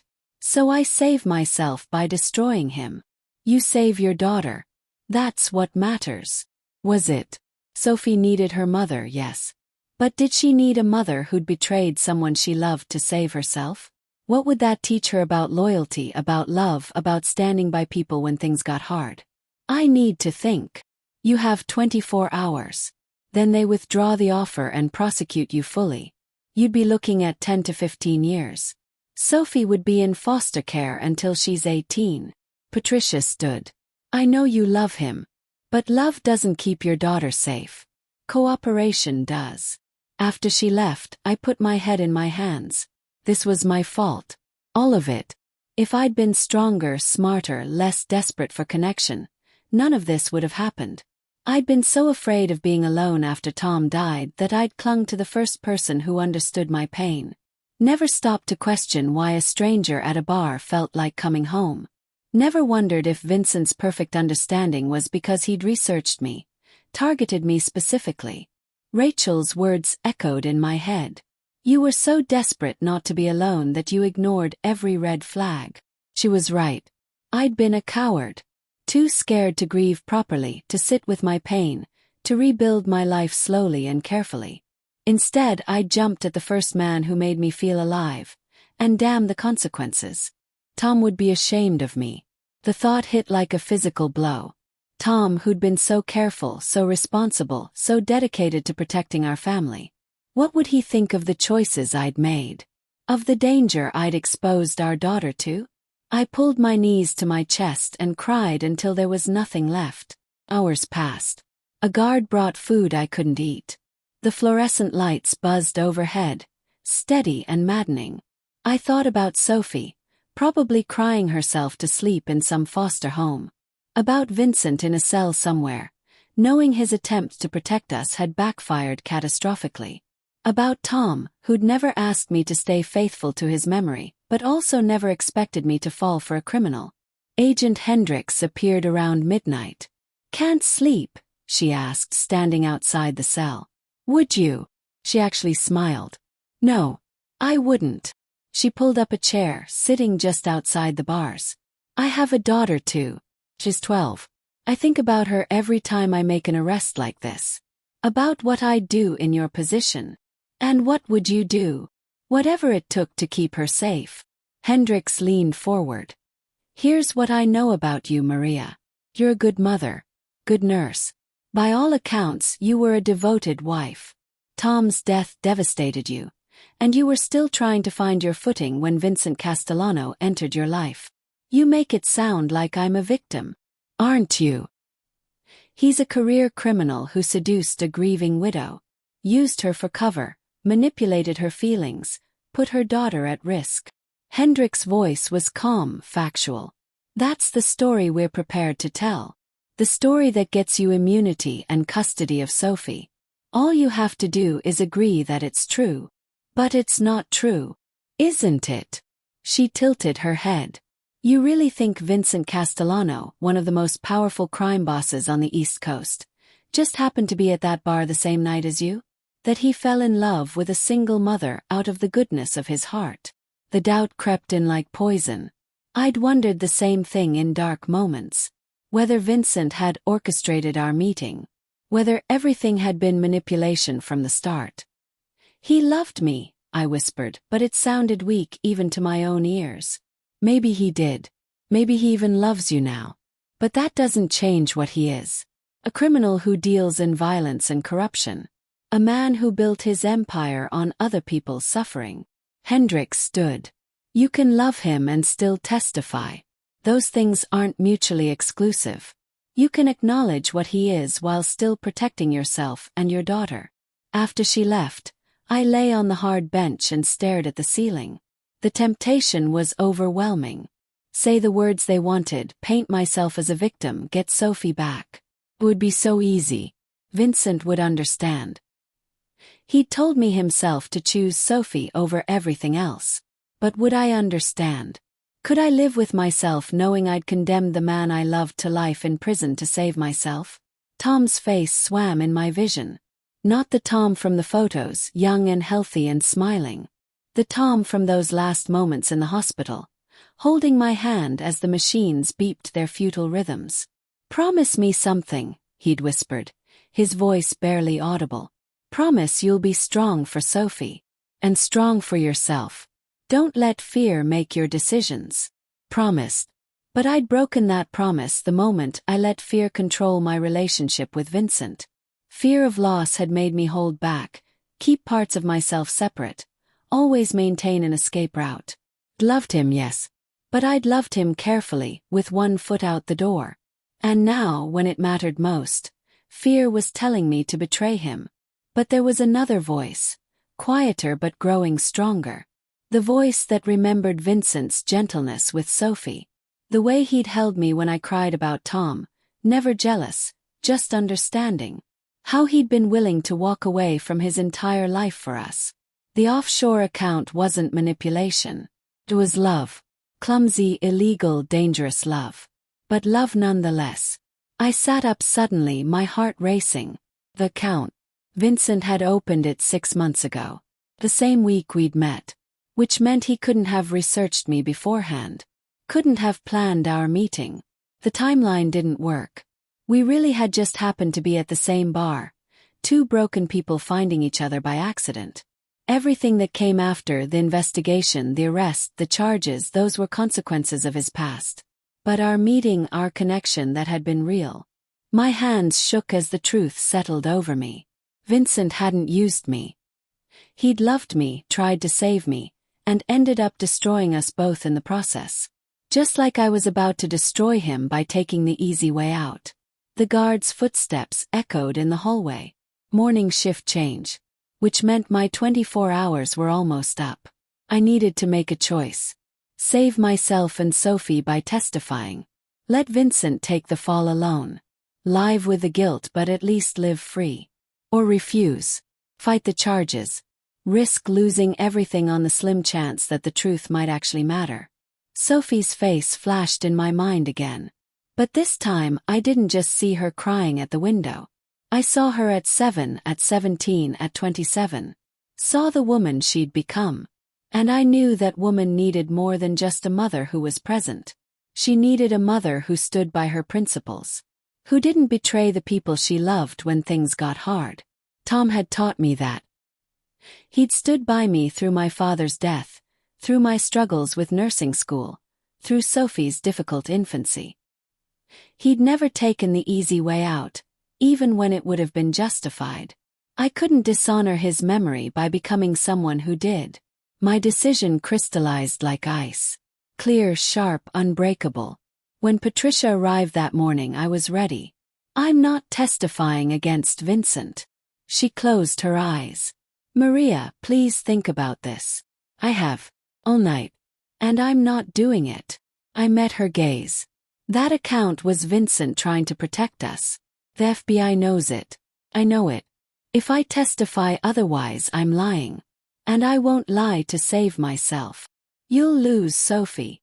The words hit like a blade, but I didn't flinch. Then I'll fight to get her back. After I'm acquitted. You won't be acquitted. The evidence is circumstantial. My name on an account I never accessed. Association with a man I was dating. That's not proof of conspiracy. I leaned forward. Fight for me, Patricia. Like you'd fight for Vincent. Find the holes in their case. Make them prove I knowingly participated in criminal activity. It's a long shot. So was Vincent and me in the first place. But it was real. And I'm not betraying that reality to make the FBI's job easier. Patricia studied me for a long moment. Then, impossibly, she smiled. Vincent said you were stronger than you knew. I'm starting to think he was right.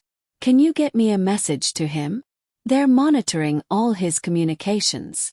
I don't care. I need him to know I'm not taking the deal. That I'm fighting. She nodded slowly. I'll see what I can do. After she left, I felt something I hadn't felt in months. Not happiness exactly. Not even hope. But purpose. Clarity. I'd spent 2 years running from Tom's death. Afraid to fully live because living meant risking loss. Then I'd spent 3 months half loving Vincent, holding back pieces of myself in case it all fell apart. Well, it had fallen apart. Catastrophically. And I was still standing. Broken, terrified, facing federal charges and the loss of my daughter. But standing. Maybe that was what Tom had meant about being strong. Not never falling. But getting back up when you did. The guard appeared at my cell. You made bail. Blinked. What? Someone posted your bond. You're free to go pending trial. I was led to processing, given back my belongings, walked out into morning sunlight that felt alien after the fluorescent cell. A black car waited at the curb. The door opened, and Vincent's second in command stepped out. Marco, the man I'd seen in suits at restaurants. Mrs. Pierce. Vincent asked me to make sure you got home safely. Vincent posted bail. Vincent called in favors. You're free. For now. Marco's expression was unreadable. He also wanted me to tell you something. He said to take the deal. That he appreciates the loyalty but Sophie comes first. His words. Even from a cell, facing life in prison, Vincent was trying to protect me. I climbed into the car, tears streaming down my face. Tell him I said no. Tell him I'm fighting. And tell him I love him. Marco's expression softened just slightly. I'll pass it along. He drove me home where Rachel was waiting on the porch. She stood when she saw me, her face a mixture of relief and uncertainty. Where's Sophie? I demanded. Still with CPS. But I'm filing for emergency custody. They said it might be approved by this afternoon. I wanted to hate her. Should have hated her. But looking at my sister's exhausted face, I saw the same fear I felt. Fear of losing Sophie. Fear of making the wrong choice. Why did you do it? I asked quietly. The Wire, the FBI. Why? Because I love you. And I was terrified. Rachel's voice broke. After Tom died, I watched you disappear into grief. Took 2 years for you to even smile again. Then Vincent showed up, and suddenly you were alive, but I could see it was fragile. Built on something dangerous. I thought if I removed him from the equation, you'd have a chance at real stability. That wasn't your choice to make. I know. And I'm sorry. But I'd do it again if it meant keeping you and Sophie safe. We stared at each other across the porch, 2 sisters who loved the same child enough to destroy each other for her. I need you to testify for me, I said finally. At my trial. Tell them I didn't know about Vincent's business. That I was exactly what I seemed to be. A widow who fell in love. You want me to help you. I want you to tell the truth. Can you do that? Rachel nodded slowly. Yes, I can do that. Inside, the house felt empty without Sophie. Her toys scattered in the living room. her drawings on the fridge. The silence was deafening. But I didn't let myself break. Not yet. I had a daughter to fight for. A man I loved sitting in a cell because of me.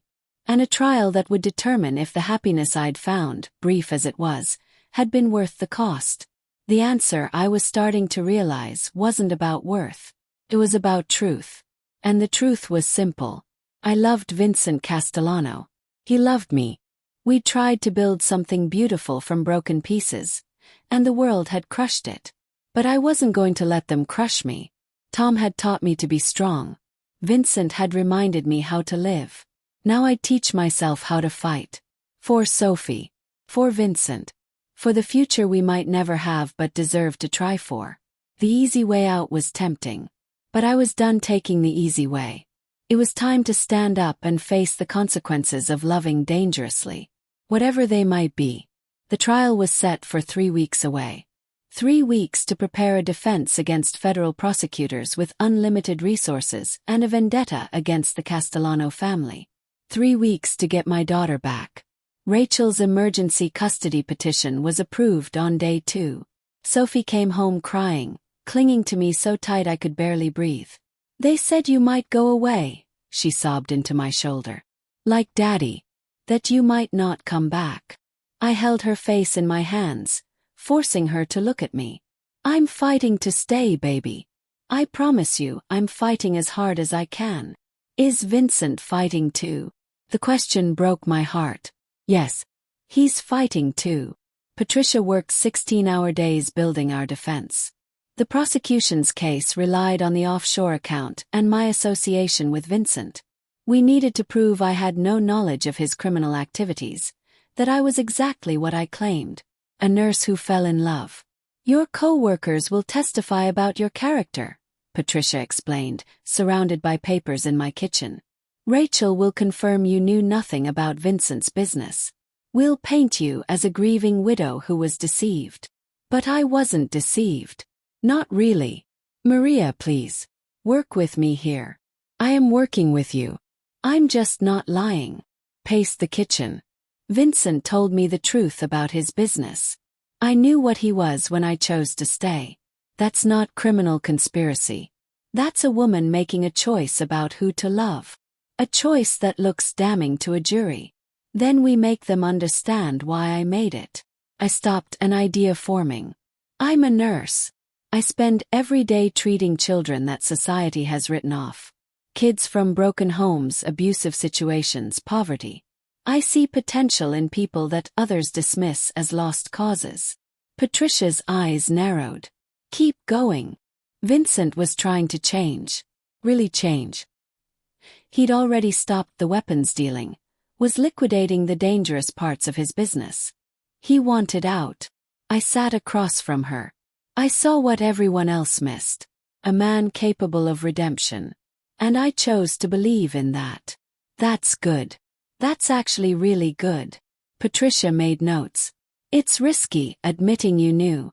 But it's authentic. Juries respond to authentic. How's Vincent's case looking? Her expression darkened. Not good. They have him on multiple counts. Without cooperation. He's looking at 40 years minimum. Can I see him? The judge denied visitation. Too much risk of witness tampering. She hesitated. But I saw him yesterday. He asked about you and Sophie. When I told him you'd refused the deal, he got angry. Said you were being stupid and stubborn. Despite everything, I smiled. That sounds like him. He also said he loved you more for it. That you were exactly who he thought you were. Patricia's voice softened. He's trying to protect you, Maria. Even now. That night, after Sophie was asleep, I did something reckless. I called Marco. Mrs. Pierce. This isn't wise. I need to get a message to Vincent. Something the FBI can't intercept. Everything is monitored. Not everything.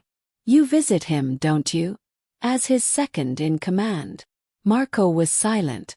Then, what's the message? Tell him I understand now. Why he did what he did. The account, the planning, all of it. Tell him I'm not angry. I'm grateful. My voice broke. And tell him that when this is over, whatever happens, I'm waiting. Even if it takes 40 years. Mrs. Pierce. Please, Marco. He needs to know he's not alone in this. I'll tell him. The next day, Sophie's school called. She'd gotten into a fight with another student who'd said her mother was a criminal. My sweet 7-year-old had punched a boy in the nose. I sat across from the principal, my daughter beside me with ice on her knuckles. This is completely out of character for Sophie, Principal Morrison said. But given the circumstances at home, we're concerned. The circumstances are temporary, I said firmly. And Sophie knows fighting isn't the answer. Don't you, baby? Sophie nodded, but her expression was defiant. But he said mean things about you. I know. And it hurt. But we don't hurt people because they hurt us. Daddy said to protect the people we love. The words hit like a punch. Tom had said that. After Sophie was born, he'd held her tiny hand and promised to always protect her. To teach her to protect the people she loved. Our daughter had been listening. Daddy was right, I said softly. But there are different ways to protect people. Fighting with fists is easy. Fighting with courage, with truth, with standing up for what's right even when it's hard, that's real protection. Sophie looked up at me with Tom's eyes. Like what you're doing. For Vincent. Yes. Like what I'm doing for Vincent. Principal Morrison cleared her throat. Sophie will have detention for a week. But Mrs. Pierce, I want you to know, the staff here is rooting for you. We know you. We know what kind of mother you are. Whatever the prosecutors say, we know the truth. The kindness nearly undid me. Thank you. 10 days before trial, Patricia called with devastating news. Marco's testifying for the prosecution. The world tilted. What? He cut a deal. Immunity in exchange for testimony about Vincent's operations. And about you. Her voice was grim. He's claiming Vincent explicitly told him you were part of the money laundering scheme. That you knew about the offshore account from the beginning. I couldn't breathe. Marco, who'd driven me home, who'd promised to pass along my message, had betrayed us both. He's lying. Of course he's lying. But he's credible.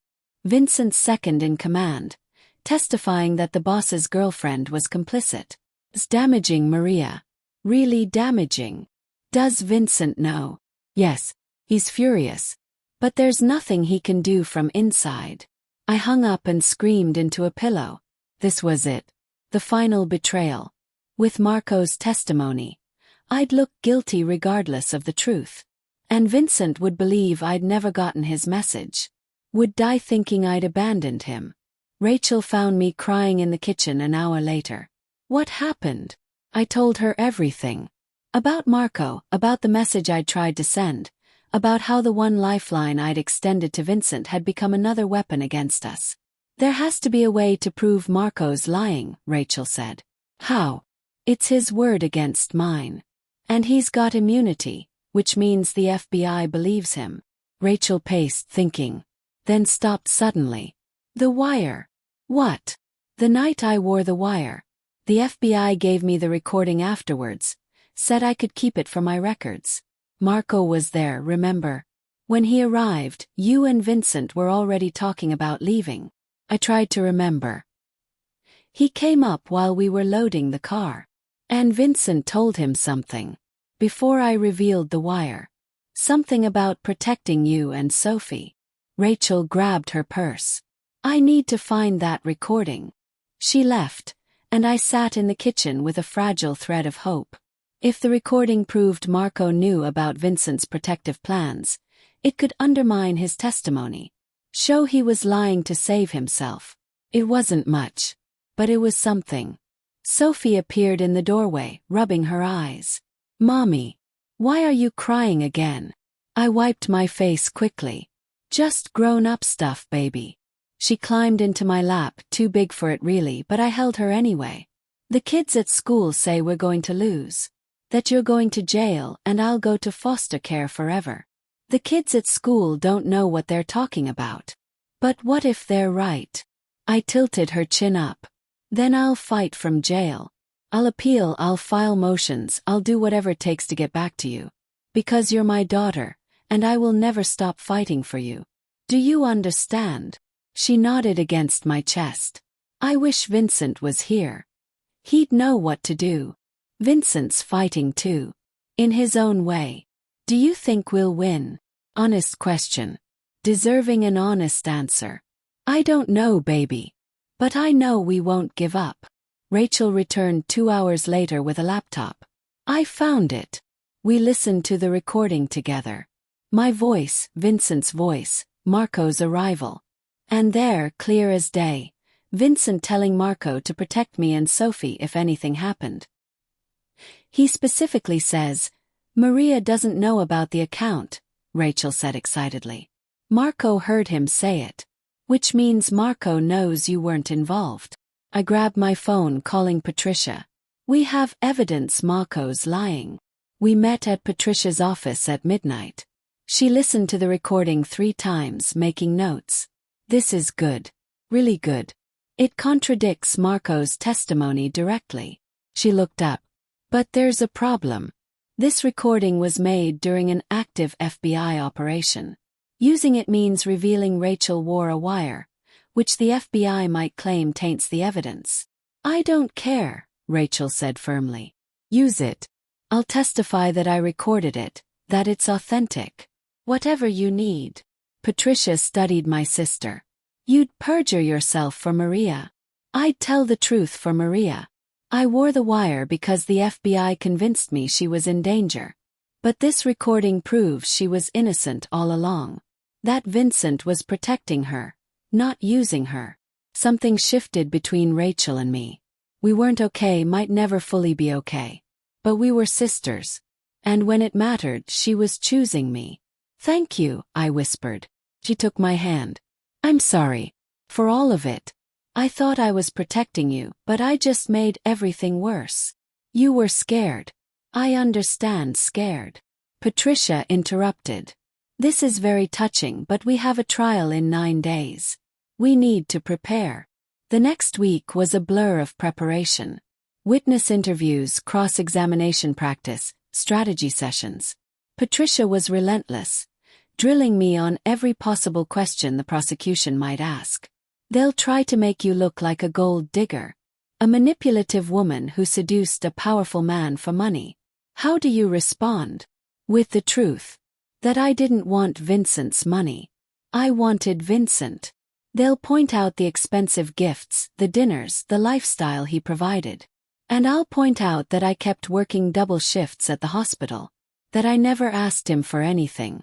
That the offshore account was his idea, not mine. They'll imply you knew all along. Then I'll tell them about the night I confronted him. How I almost left when I found out the truth. How I only stayed because I believed he could change. I met Patricia's eyes. I'll tell them the whole truth. That I loved a complicated man who'd done terrible things but was trying to be better. That love isn't about perfection. It's about seeing someone fully and choosing them anyway. Patricia smiled. Good. That's very good. 2 days before trial, I took Sophie to visit Tom's grave. We hadn't been in months, my grief too tangled with everything else. Hi, Daddy, Sophie said, placing flowers on the headstone. I miss you. I knelt beside her, tracing Tom's name with my fingers. I miss you too, I whispered. Every single day. Mommy's in trouble, Sophie told the grave seriously. But she's being really brave. You'd be proud of her. Tears streamed down my face. I hope so, baby. We sat there for a long time, the 3 of us. And I felt something shift inside me. Tom wasn't here to give me permission or absolution. But he'd loved me enough to want me happy. And maybe that was permission enough. I'm going to fight, I told his grave. For Sophie. For Vincent. For the life we tried to build. I know you understand. The wind rustled through the trees, and I chose to take it as agreement. That night Vincent called from jail. A miracle orchestrated by Patricia. 5 minutes on a monitored line. Maria. His voice was rough, exhausted. I heard about Marco. I'm so sorry. It's not your fault. Everything's my fault. If I just stayed away from you, then I'd still be half alive, going through the motions, pretending to be okay. You gave me 3 months of really living, Vincent. I don't regret that. You should. You're facing federal charges because of me. I'm facing federal charges because I chose love over fear. I'd make the same choice again. I gripped the phone. We're going to fight this. Patricia found evidence that Marco's lying. We have a shot. I don't want you to fight. I want you to save yourself. Too bad. I'm fighting anyway. My voice hardened. You don't get to sacrifice yourself for me and then tell me I can't do the same for you. We're in this together. That's what love means. He was quiet for a long moment. I don't deserve you. Probably not. But you're stuck with me anyway. I heard him laugh, broken but real. I love you, Maria Pierce. When this is over, if we somehow survive, I'm going to marry you. Make it official. Is that a proposal? It's a promise. The line went dead. 5 minutes exactly. But it was enough. The night before trial I couldn't sleep. I paced the house, checking on Sophie every hour, terrified this might be my last night with her. 3 a.m. my phone buzzed. A text from an unknown number. Be careful tomorrow. Not everyone wants you to win. My blood ran cold. I showed Patricia in the morning. Could be a prank. Could be a real threat. She assigned a security detail. We're not taking chances. Walking into the courthouse, I understood what Vincent had lived with every day. The constant awareness of danger. The weight of knowing people wanted to destroy you. But I also understood something else. Fear didn't have to win. I could be terrified and still fight. Could love dangerously and not regret it. Could lose everything and still believe it was worth trying. Tom had taught me to be strong. Vincent had taught me to be brave. Now I'd teach myself to be both. The courtroom doors opened. It was time to fight for the future I'd chosen. Whatever the cost. The prosecution spent 2 days building their case. Financial records showing the offshore account. Surveillance photos of me with Vincent. Marco's testimony, delivered with practiced remorse, painting me as a willing participant in money laundering. Vincent Castellano explicitly told me that Maria was helping him move money, Marco said from the witness stand. He said she was useful because no one would suspect a nurse and single mother. I watched the jury's faces. Saw doubt creep in. Saw them looking at me differently. Patricia cross-examined him ruthlessly. You claim Vincent told you this when exactly? 6 months ago. Shortly after they met. And you're certain of the timeline? Absolutely. Patricia nodded slowly. We'll come back to that. She pulled out her laptop. Your Honor, the defense would like to present evidence that contradicts Mr. Marco's testimony. The judge nodded. Proceed. Rachel's recording filled the courtroom. My voice, Vincent's voice, the sounds of that terrible night.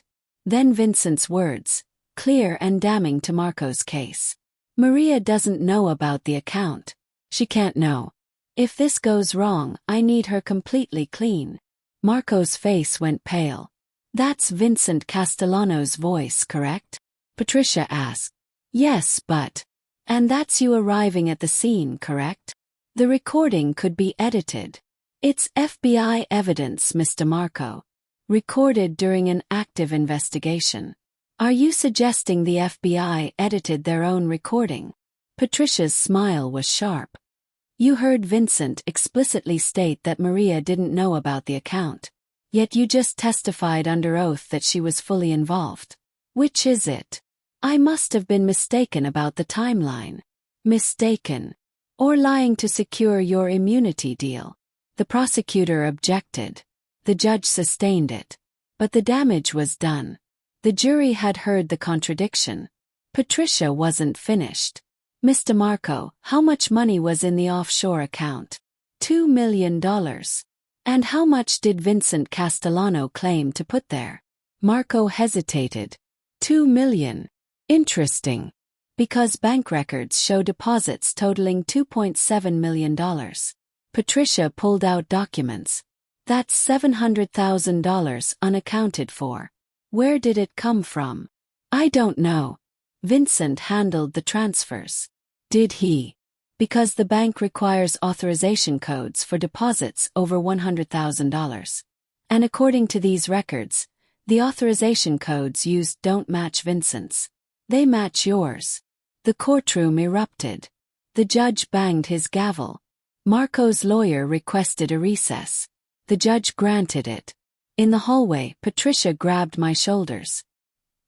He's embezzling from Vincent. That's why he needed you to look guilty. To cover his own theft. Can you prove it? I'm about to. When court reconvened, Patricia had a surprise witness. A forensic accountant who'd traced the authorization codes. The $700,000 had come from Castellano family accounts, but the transfers were authorized by Marco, not Vincent. Mr. Marco was systematically stealing from his boss, the accountant testified. And when he learned about the offshore account Vincent created for Mrs. Pierce, he saw an opportunity. Add his stolen money to Vincent's legitimate gift, then frame Mrs. Pierce as complicit. If she went down for money laundering, no one would investigate the source of all the funds. Marco's lawyer tried to object, but the evidence was overwhelming. Bank records, authorization codes, timestamps that proved Marco had access to the account. The prosecutor looked furious. Your Honor, the government requests a recess to re-evaluate our witness. The judge's expression was ice. I think we're past that point. Mr. Marco, you're under arrest for perjury and embezzlement. Bailiff, take him into custody. Marco was dragged from the courtroom, screaming that he'd had no choice, that Vincent would have killed him if he'd known about the theft. The prosecutor approached the bench. After a hushed conversation with the judge and Patricia, he returned to his table. Your Honor, in light of new evidence, the government moves to dismiss all charges against Maria Pierce. The words didn't register at first. Then Patricia was hugging me, and Rachel was crying, and the judge was banging his gavel to restore order. Mrs. Pierce, you're free to go. Case dismissed with prejudice. The judge looked at me over his glasses. I apologize for what you've been put through. I couldn't speak, could barely breathe. Just nodded and let Patricia guide me from the courtroom. Sophie was waiting outside with Mrs. Chen. She ran to me and I caught her, holding her so tight. We won, baby. We won. Does that mean you're staying? I'm staying. Forever. But the victory felt incomplete. Vincent was still facing 40 years. His trial began the next week. I attended every day, sitting in the front row where he could see me. Our eyes met constantly, silent conversations passing between us.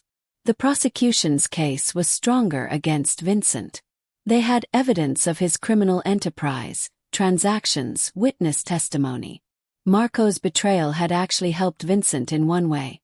It removed the conspiracy charge related to me. But he still faced racketeering, money laundering, and a dozen other counts. Patricia called me as a character witness. How would you describe Vincent Castellano? She asked. I looked at the jury. 12 strangers who would decide Vincent's fate. Complicated. He's done things I don't agree with, can't defend. But he's also the man who helped my daughter with homework. Who held me when I cried about my dead husband and never made me feel guilty for still loving Tom. Who was willing to walk away from everything he'd ever known for a chance at a normal life with us. Do you believe he was truly trying to leave his criminal enterprise? I know he was. He'd already liquidated the dangerous operations. Was setting up legitimate businesses. The offshore account wasn't about hiding money. It was about giving us a fresh start.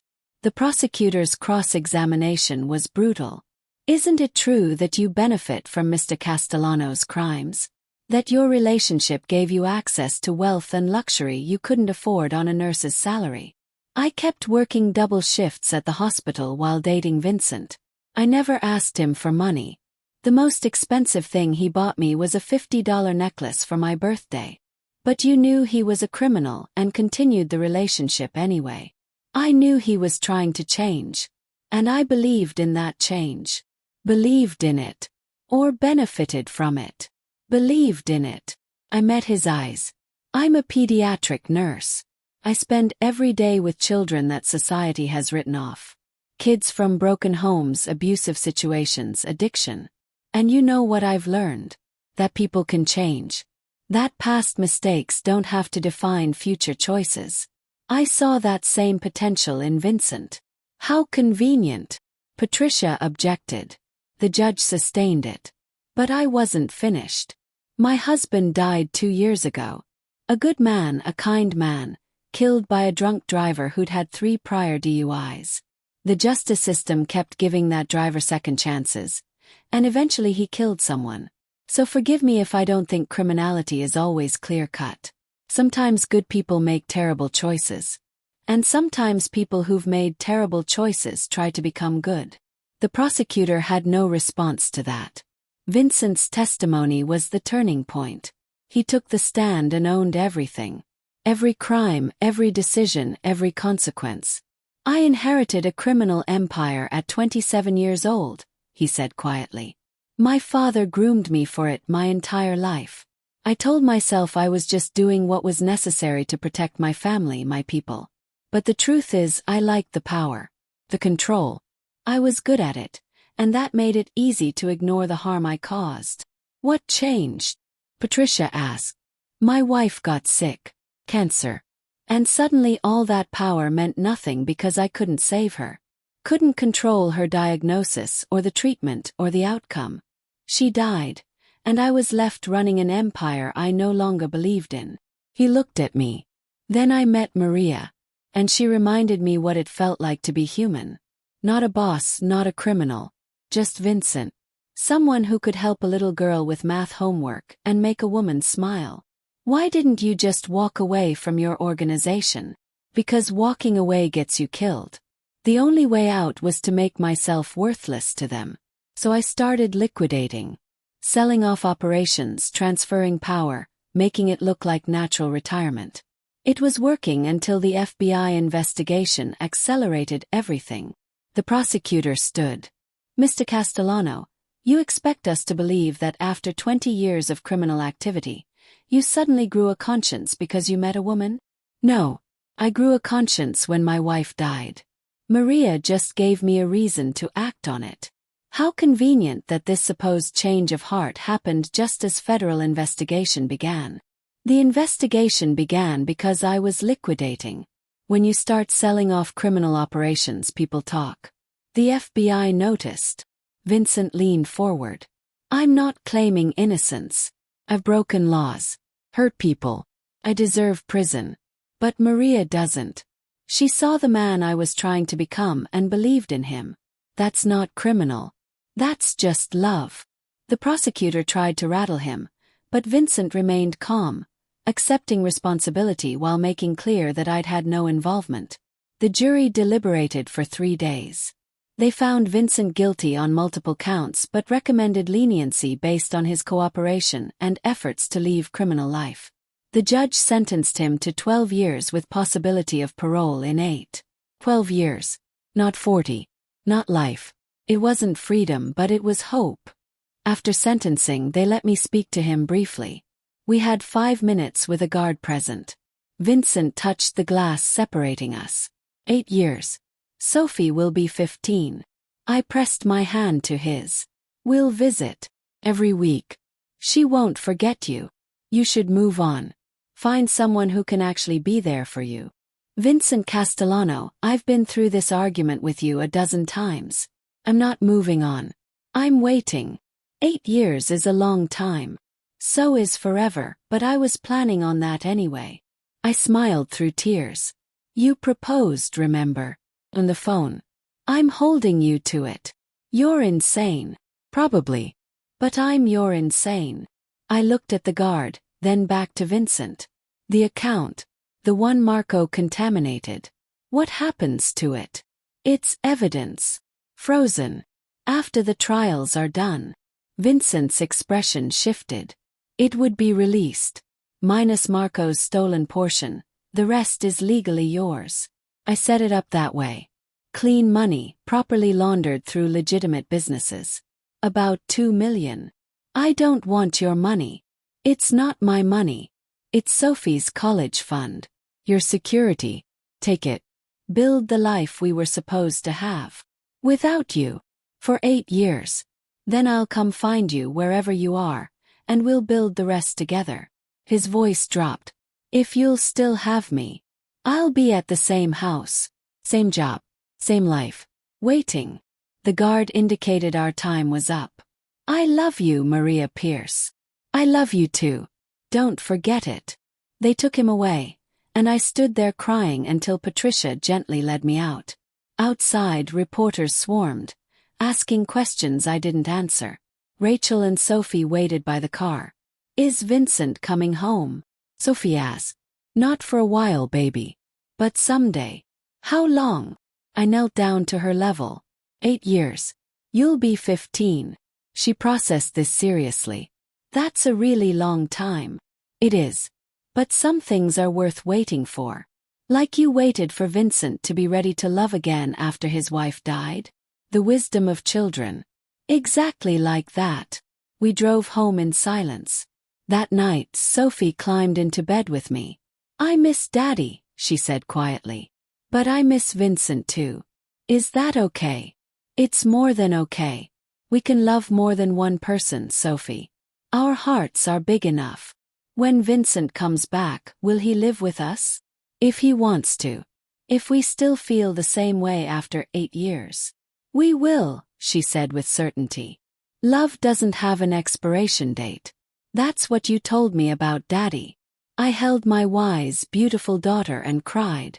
For Tom, who I'd lost too soon. For Vincent, who I'd found at exactly the right time. For the complicated, messy, beautiful reality of loving imperfect people in an imperfect world. A week later, CPS officially closed their case. I had full custody of Sophie with no restrictions. My co-workers threw me a welcome back party. Awkward but heartfelt. Rachel and I started having weekly dinners again. We'd never fully repair what she'd broken, but we were trying. And every Sunday, Sophie and I drove 3 hours to the prison where Vincent was serving his sentence. We'd sit across from him in the visitation room, and Sophie would tell him about school while I just looked at him, memorizing his face for the week ahead. 6 months after his sentencing, Vincent called with news. They're transferring me to a minimum security facility. Good behavior. His voice was lighter than I'd heard in months. Better conditions, more privileges. I'm teaching other inmates to read. Teaching. Turns out I'm pretty good at it. Who knew? He paused. How are you? Really? Tired. Lonely. But okay. I curled up on the couch. Sophie got an A on her math test. She said to tell you thank you for teaching her fractions. That kid's going to run the world someday. Probably. She already runs me. We talked until the automated system cut us off. 30 minutes every Sunday. It wasn't enough, but it was something. A year into his sentence, the unthinkable happened. Patricia called, barely able to contain her excitement. The convictions being reviewed. Marco's testimony contaminated multiple cases. Dozens of people are filing appeals. What does that mean for Vincent? It means he might get out early. Much earlier.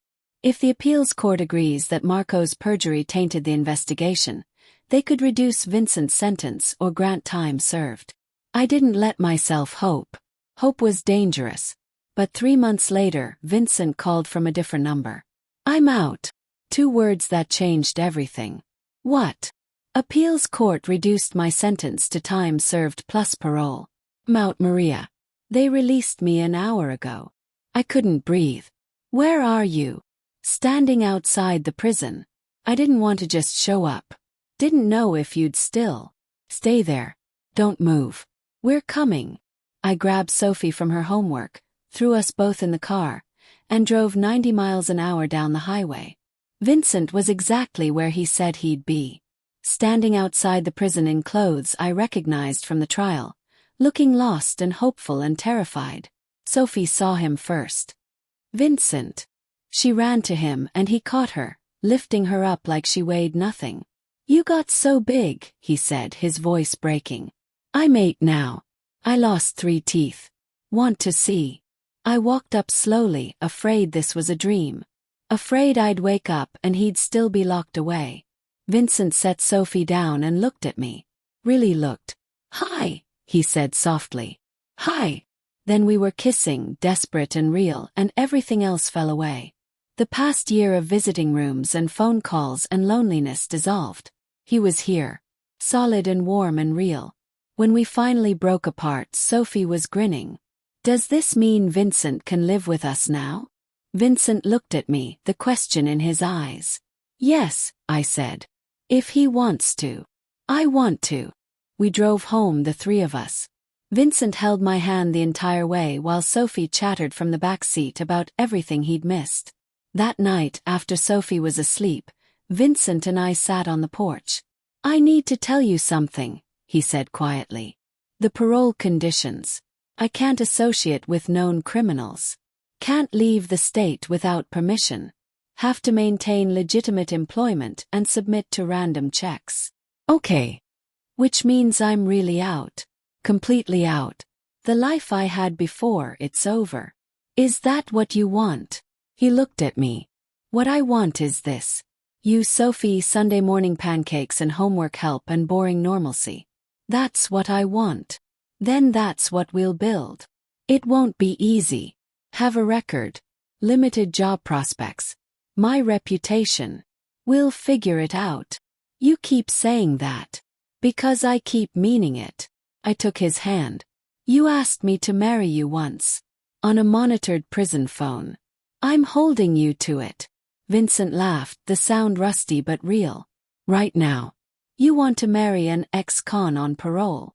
I want to marry the man who loved me enough to serve time protecting me.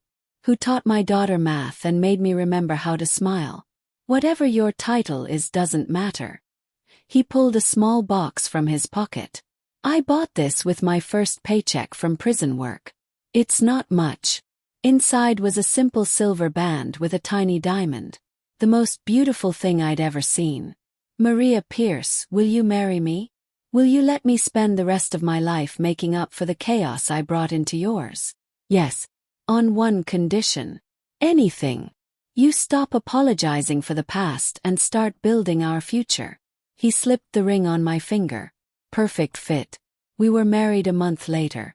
Small ceremony. Just Rachel, Mrs. Chen, Sophie, and Patricia. Nothing fancy.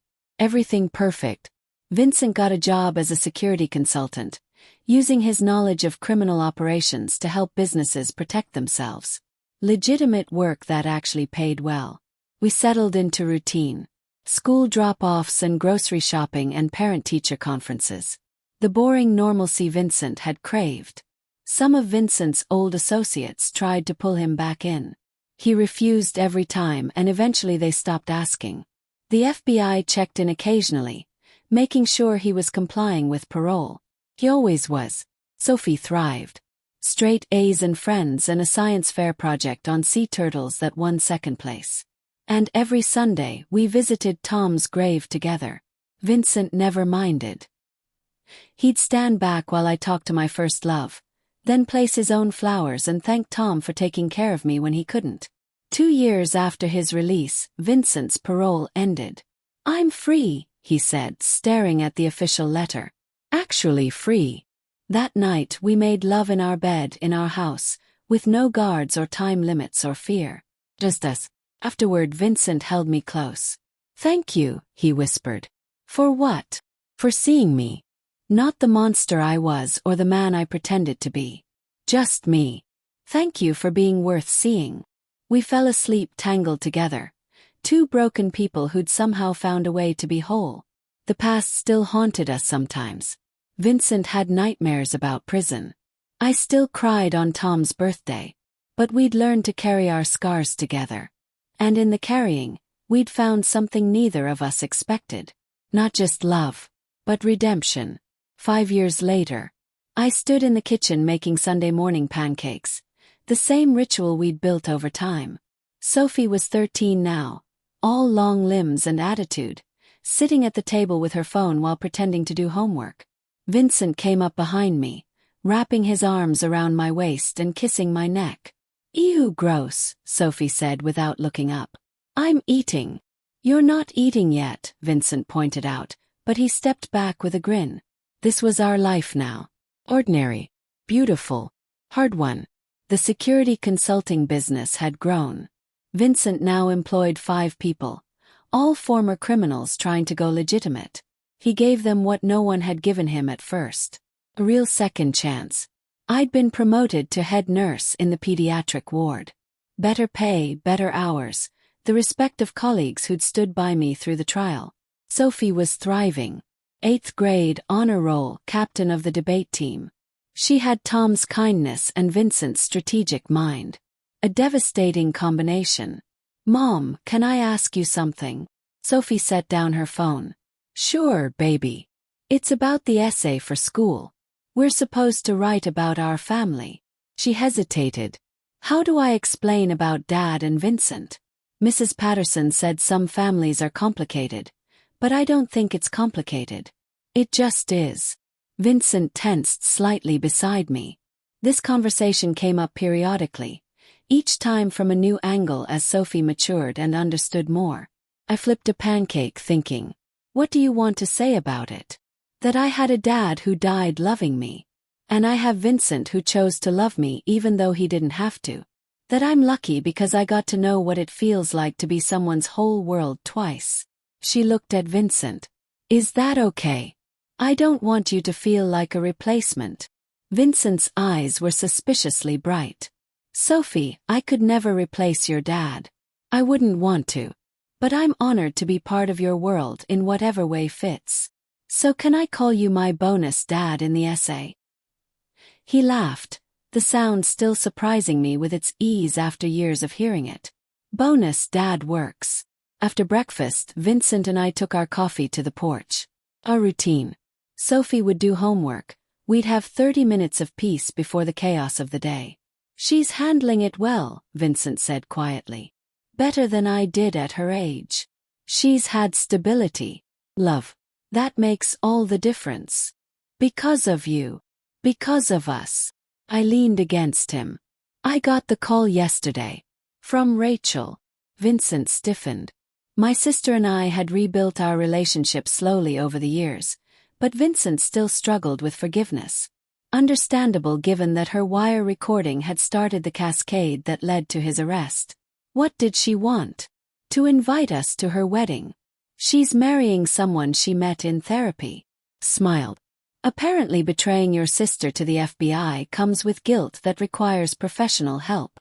Are you going?" "I think so. She's family. And she was there when it mattered. The recording saved me in the end." Vincent nodded slowly. "Then we'll go. All of us." This was growth. For both of us. Learning that forgiveness didn't mean forgetting, just choosing not to let the past poison the future. My phone buzzed. A text from Patricia, who'd become a genuine friend over the years. "Dinner next week. I have news." I showed Vincent. He raised an eyebrow. "Think she's finally retiring." "Patricia. She'll die at her desk defending impossible cases." But I texted back confirmation. The day unfolded in comfortable routine. Vincent helped Sophie with her algebra while I prepped dinner. We ate together, all 3 of us talking about everything and nothing. Sophie told a story about drama in the debate club. Vincent shared news about landing a major corporate client. I complained about hospital administration. Normal. Beautifully, perfectly normal. That evening, after Sophie went to bed, Vincent found me standing at Tom's photo on the hallway shelf. We'd moved it from my nightstand years ago, integrating it into our family gallery. Tom smiling, holding baby Sophie. Next to it, our wedding photo. Vincent and me, Sophie between us, all of us grinning. 2 families. One love story with multiple chapters. "Do you still miss him?" Vincent asked softly. "Every day. But differently now." I touched Tom's face in the photo. "I used to miss him like an open wound. Now it's more like a scar. Still there, still tender sometimes, but healed enough that I can live around it. He'd be proud of her. Of you. He'd be grateful to you. For stepping in. For loving us when we needed it most. Vincent pulled me close. I'm the one who should be grateful. You saved my life, Maria. Literally. If I hadn't met you, I'd either be dead or still running that empire, empty inside. We saved each other. Yeah, we did. Saturday afternoon, Sophie had debate practice. Vincent and I had 3 hours to ourselves, a rarity. We decided to drive out to the town where we'd met, somewhere we hadn't been since that first night. The bar was still there, though under new management. Cleaner, brighter, less desperate. We sat in the same spots where we'd first talked. Where I'd impulsively kissed a stranger and changed both our lives forever. Do you ever regret it? Vincent asked. That kiss. Everything that came after. I thought about the arrests, the trials, the year of separation. The fear and pain and uncertainty. Sophie crying for her mother. The looks from neighbors who'd believed I was a criminal. Then I thought about Sunday morning pancakes. Sophie's laugh when Vincent told terrible jokes. The way he held me during thunderstorms because he'd learned I hated them. 5 years of ordinary, beautiful life built from the wreckage of 2 broken people. Not for a second, I said. You. Best mistake I ever made was being in this bar that night. He took my hand. Well, second best. Best decision was kissing you back. It was pretty impulsive. You said you felt stupid after. I did. I thought I was pathetic, kissing a stranger because he reminded me of my dead husband. Smiled. Turned out he was nothing like Tom. And that was exactly what I needed. Vincent signaled the bartender. Ordered us the same drinks as that first night. Red wine for me, whiskey for him. To impulsive decisions, he toasted. To strangers in pain who heal each other. We clinked glasses and drank, and I felt the full circle of it. How far we'd traveled from 2 ghosts trying to feel alive to 2 people actually living. I want to show you something, Vincent said. He pulled out his phone, opened his photos. I've been working on this. It was architectural drawings. House. Beautiful, sprawling, with big windows and a wraparound porch. What is this? The house in Oregon. The one I bought for us before everything fell apart. His voice was quiet. I never sold it. Couldn't bring myself to let go of the dream. I've been having it renovated. Thought maybe when Sophie graduates high school we could spend summers there. Away from everything. Just us. Tears pricked my eyes. You kept it. All these years. I kept the dream alive. Seemed important. He zoomed in on the porch. There's space here for a swing. Sophie used to talk about wanting a porch swing when she was little. I remembered. This man. This complicated, beautiful, imperfect man who remembered my daughter's childhood wishes and held on to dreams through prison and parole and years of rebuilding. I love you, I whispered. So much it still scares me sometimes. Good. I'd be worried if you weren't at least a little scared. Means it matters. We finished our drinks and drove home.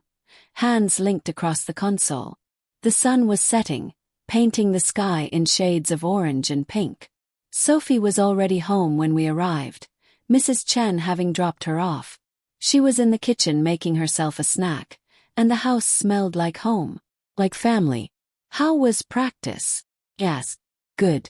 We're doing the regional competition next month. Can you both come? Wouldn't miss it, Vincent said. Even if it's on a Saturday. Don't you have that big client meeting? I'll reschedule. You're more important. Sophie grinned, pleased, and went back to making her elaborate sandwich. Vincent and I shared a look over her head. This was what we'd fought for. These ordinary moments that felt like miracles. That night, I found Vincent in Sophie's doorway, watching her sleep like he still couldn't quite believe we'd made it. She looks like you when she sleeps, he said softly. Peaceful. Like the world can't touch her. She's stronger than I ever was. She learned it from you. We went to our room, our bed, our life. Made love slowly, carefully, like we were still learning each other even after all these years. Maybe we were. People changed, grew, evolved. The key was evolving together. Afterward, Vincent traced the small scar on my wrist from where the handcuffs had rubbed raw during my arrest. "I'm sorry," he said. "Not for the first time. I know. I forgave you years ago." I kissed his palm. "We both paid the price for loving dangerously. But we also got the reward. Was it worth it?" I thought about everything we'd lost. Time we could never get back. Innocence. Simplicity. The easy path. But I also thought about everything we'd gained. Depth. Resilience. A love that had survived the worst and come out stronger. "Yes," I said simply. "It was worth it." The years continued to unfold. Sophie's high school graduation, where she gave a speech about unconventional families and second chances. Vincent's business expanding to 3 cities. My promotion to director of pediatric nursing. Rachel's wedding, where I served as maid of honor, and Vincent walked me down the aisle without a trace of bitterness. We spent that first summer in Oregon. The 3 of us, plus Mr. Whiskers, who'd somehow survived to age 15. The house was everything Vincent had promised. Space and light, and the porch swing where Sophie read books and I drank coffee, and Vincent planned renovations he'd probably never finish. One evening, sitting on that swing watching the sunset, Sophie said something that made my heart stop. "I want to study criminal justice in college. Maybe become a lawyer." Vincent and I exchanged glances. "Why?" I asked carefully. "Because I've seen what the system does. How it can destroy people or save them depending on who's fighting for them." She looked at Vincent. "Patricia saved us. I want to do that for other families." "It's hard work," Vincent said. "You'll see things that break your heart. Like you did. Like Mom does at the hospital." Sophie shrugged. "Hard doesn't mean not worth doing." There she was. Our daughter in every way that mattered. Brave and idealistic and determined to fix the broken world. "You'll be incredible," I told her. "I know," she said with typical teenage confidence. Then softer. "I want to make you both proud. Dad. Wherever he is." Vincent pulled her close. "You already do, kiddo. Every single day."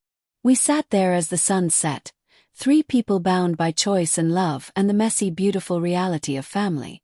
Later, after Sophie went to bed, Vincent and I walked to the small lake behind the house. The water was still, reflecting stars. "Do you think about it?" "Yes. Your old life. The power, the money, the respect people gave you out of fear." "Sometimes.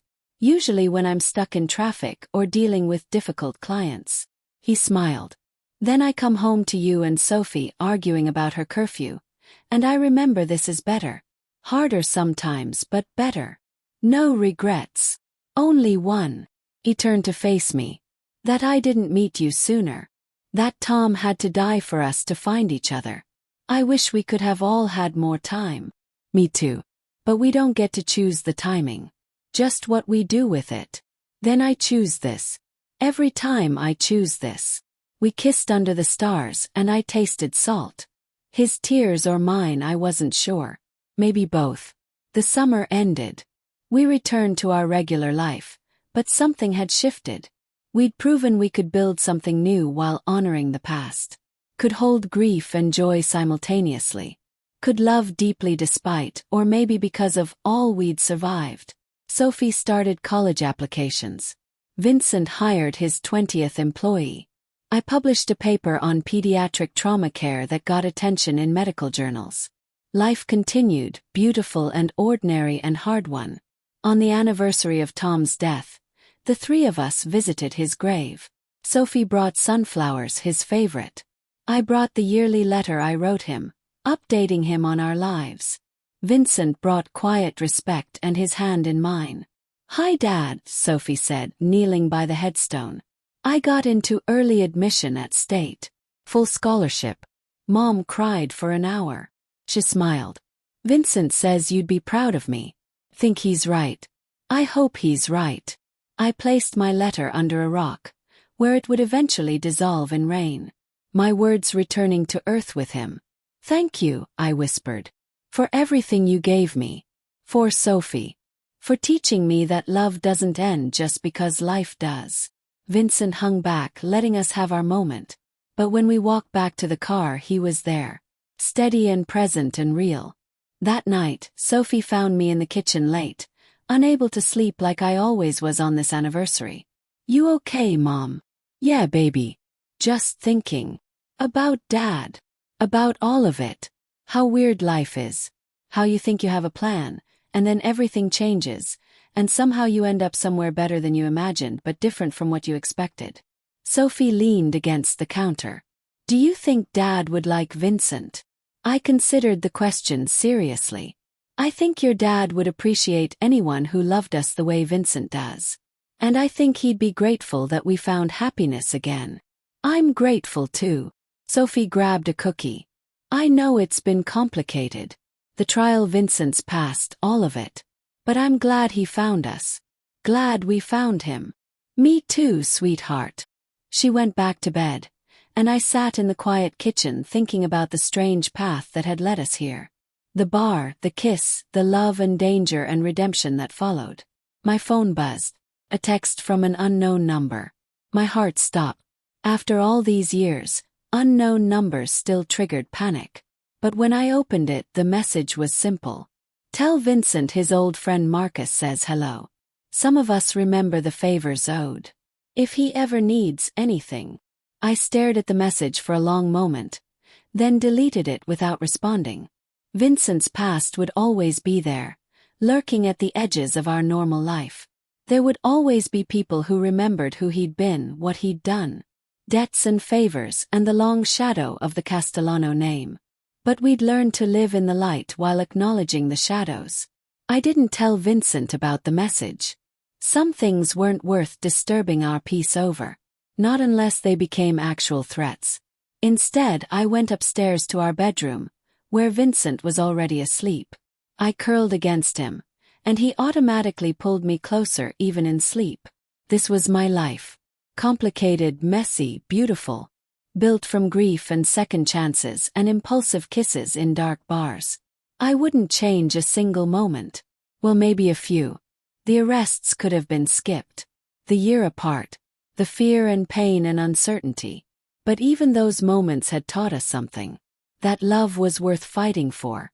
That people could change. That redemption was possible if you were brave enough to reach for it. Vincent stirred, mumbling something in his sleep.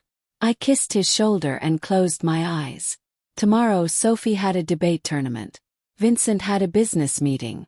I had a double shift. Ordinary life. The kind we'd fought so hard to build. The kind that felt like the greatest victory of all. And as I drifted off to sleep, I thought about that woman in the bar 5 years ago. Broken and lonely and desperate enough to kiss a stranger just to feel something. I wished I could tell her it would all work out. That the pain was temporary but the love was real. That she was stronger than she knew and braver than she believed. That sometimes the most impulsive decisions lead to the most beautiful destinations. That she'd survive. Thrive even. That love really didn't run out. It just found new shapes, new expressions, new ways to bloom in unexpected soil. Sleep pulled me under, and I dreamed of the future. Sophie's graduation. The Oregon house filled with grandchildren someday. Growing old with Vincent. Counting scars and blessings in equal measure.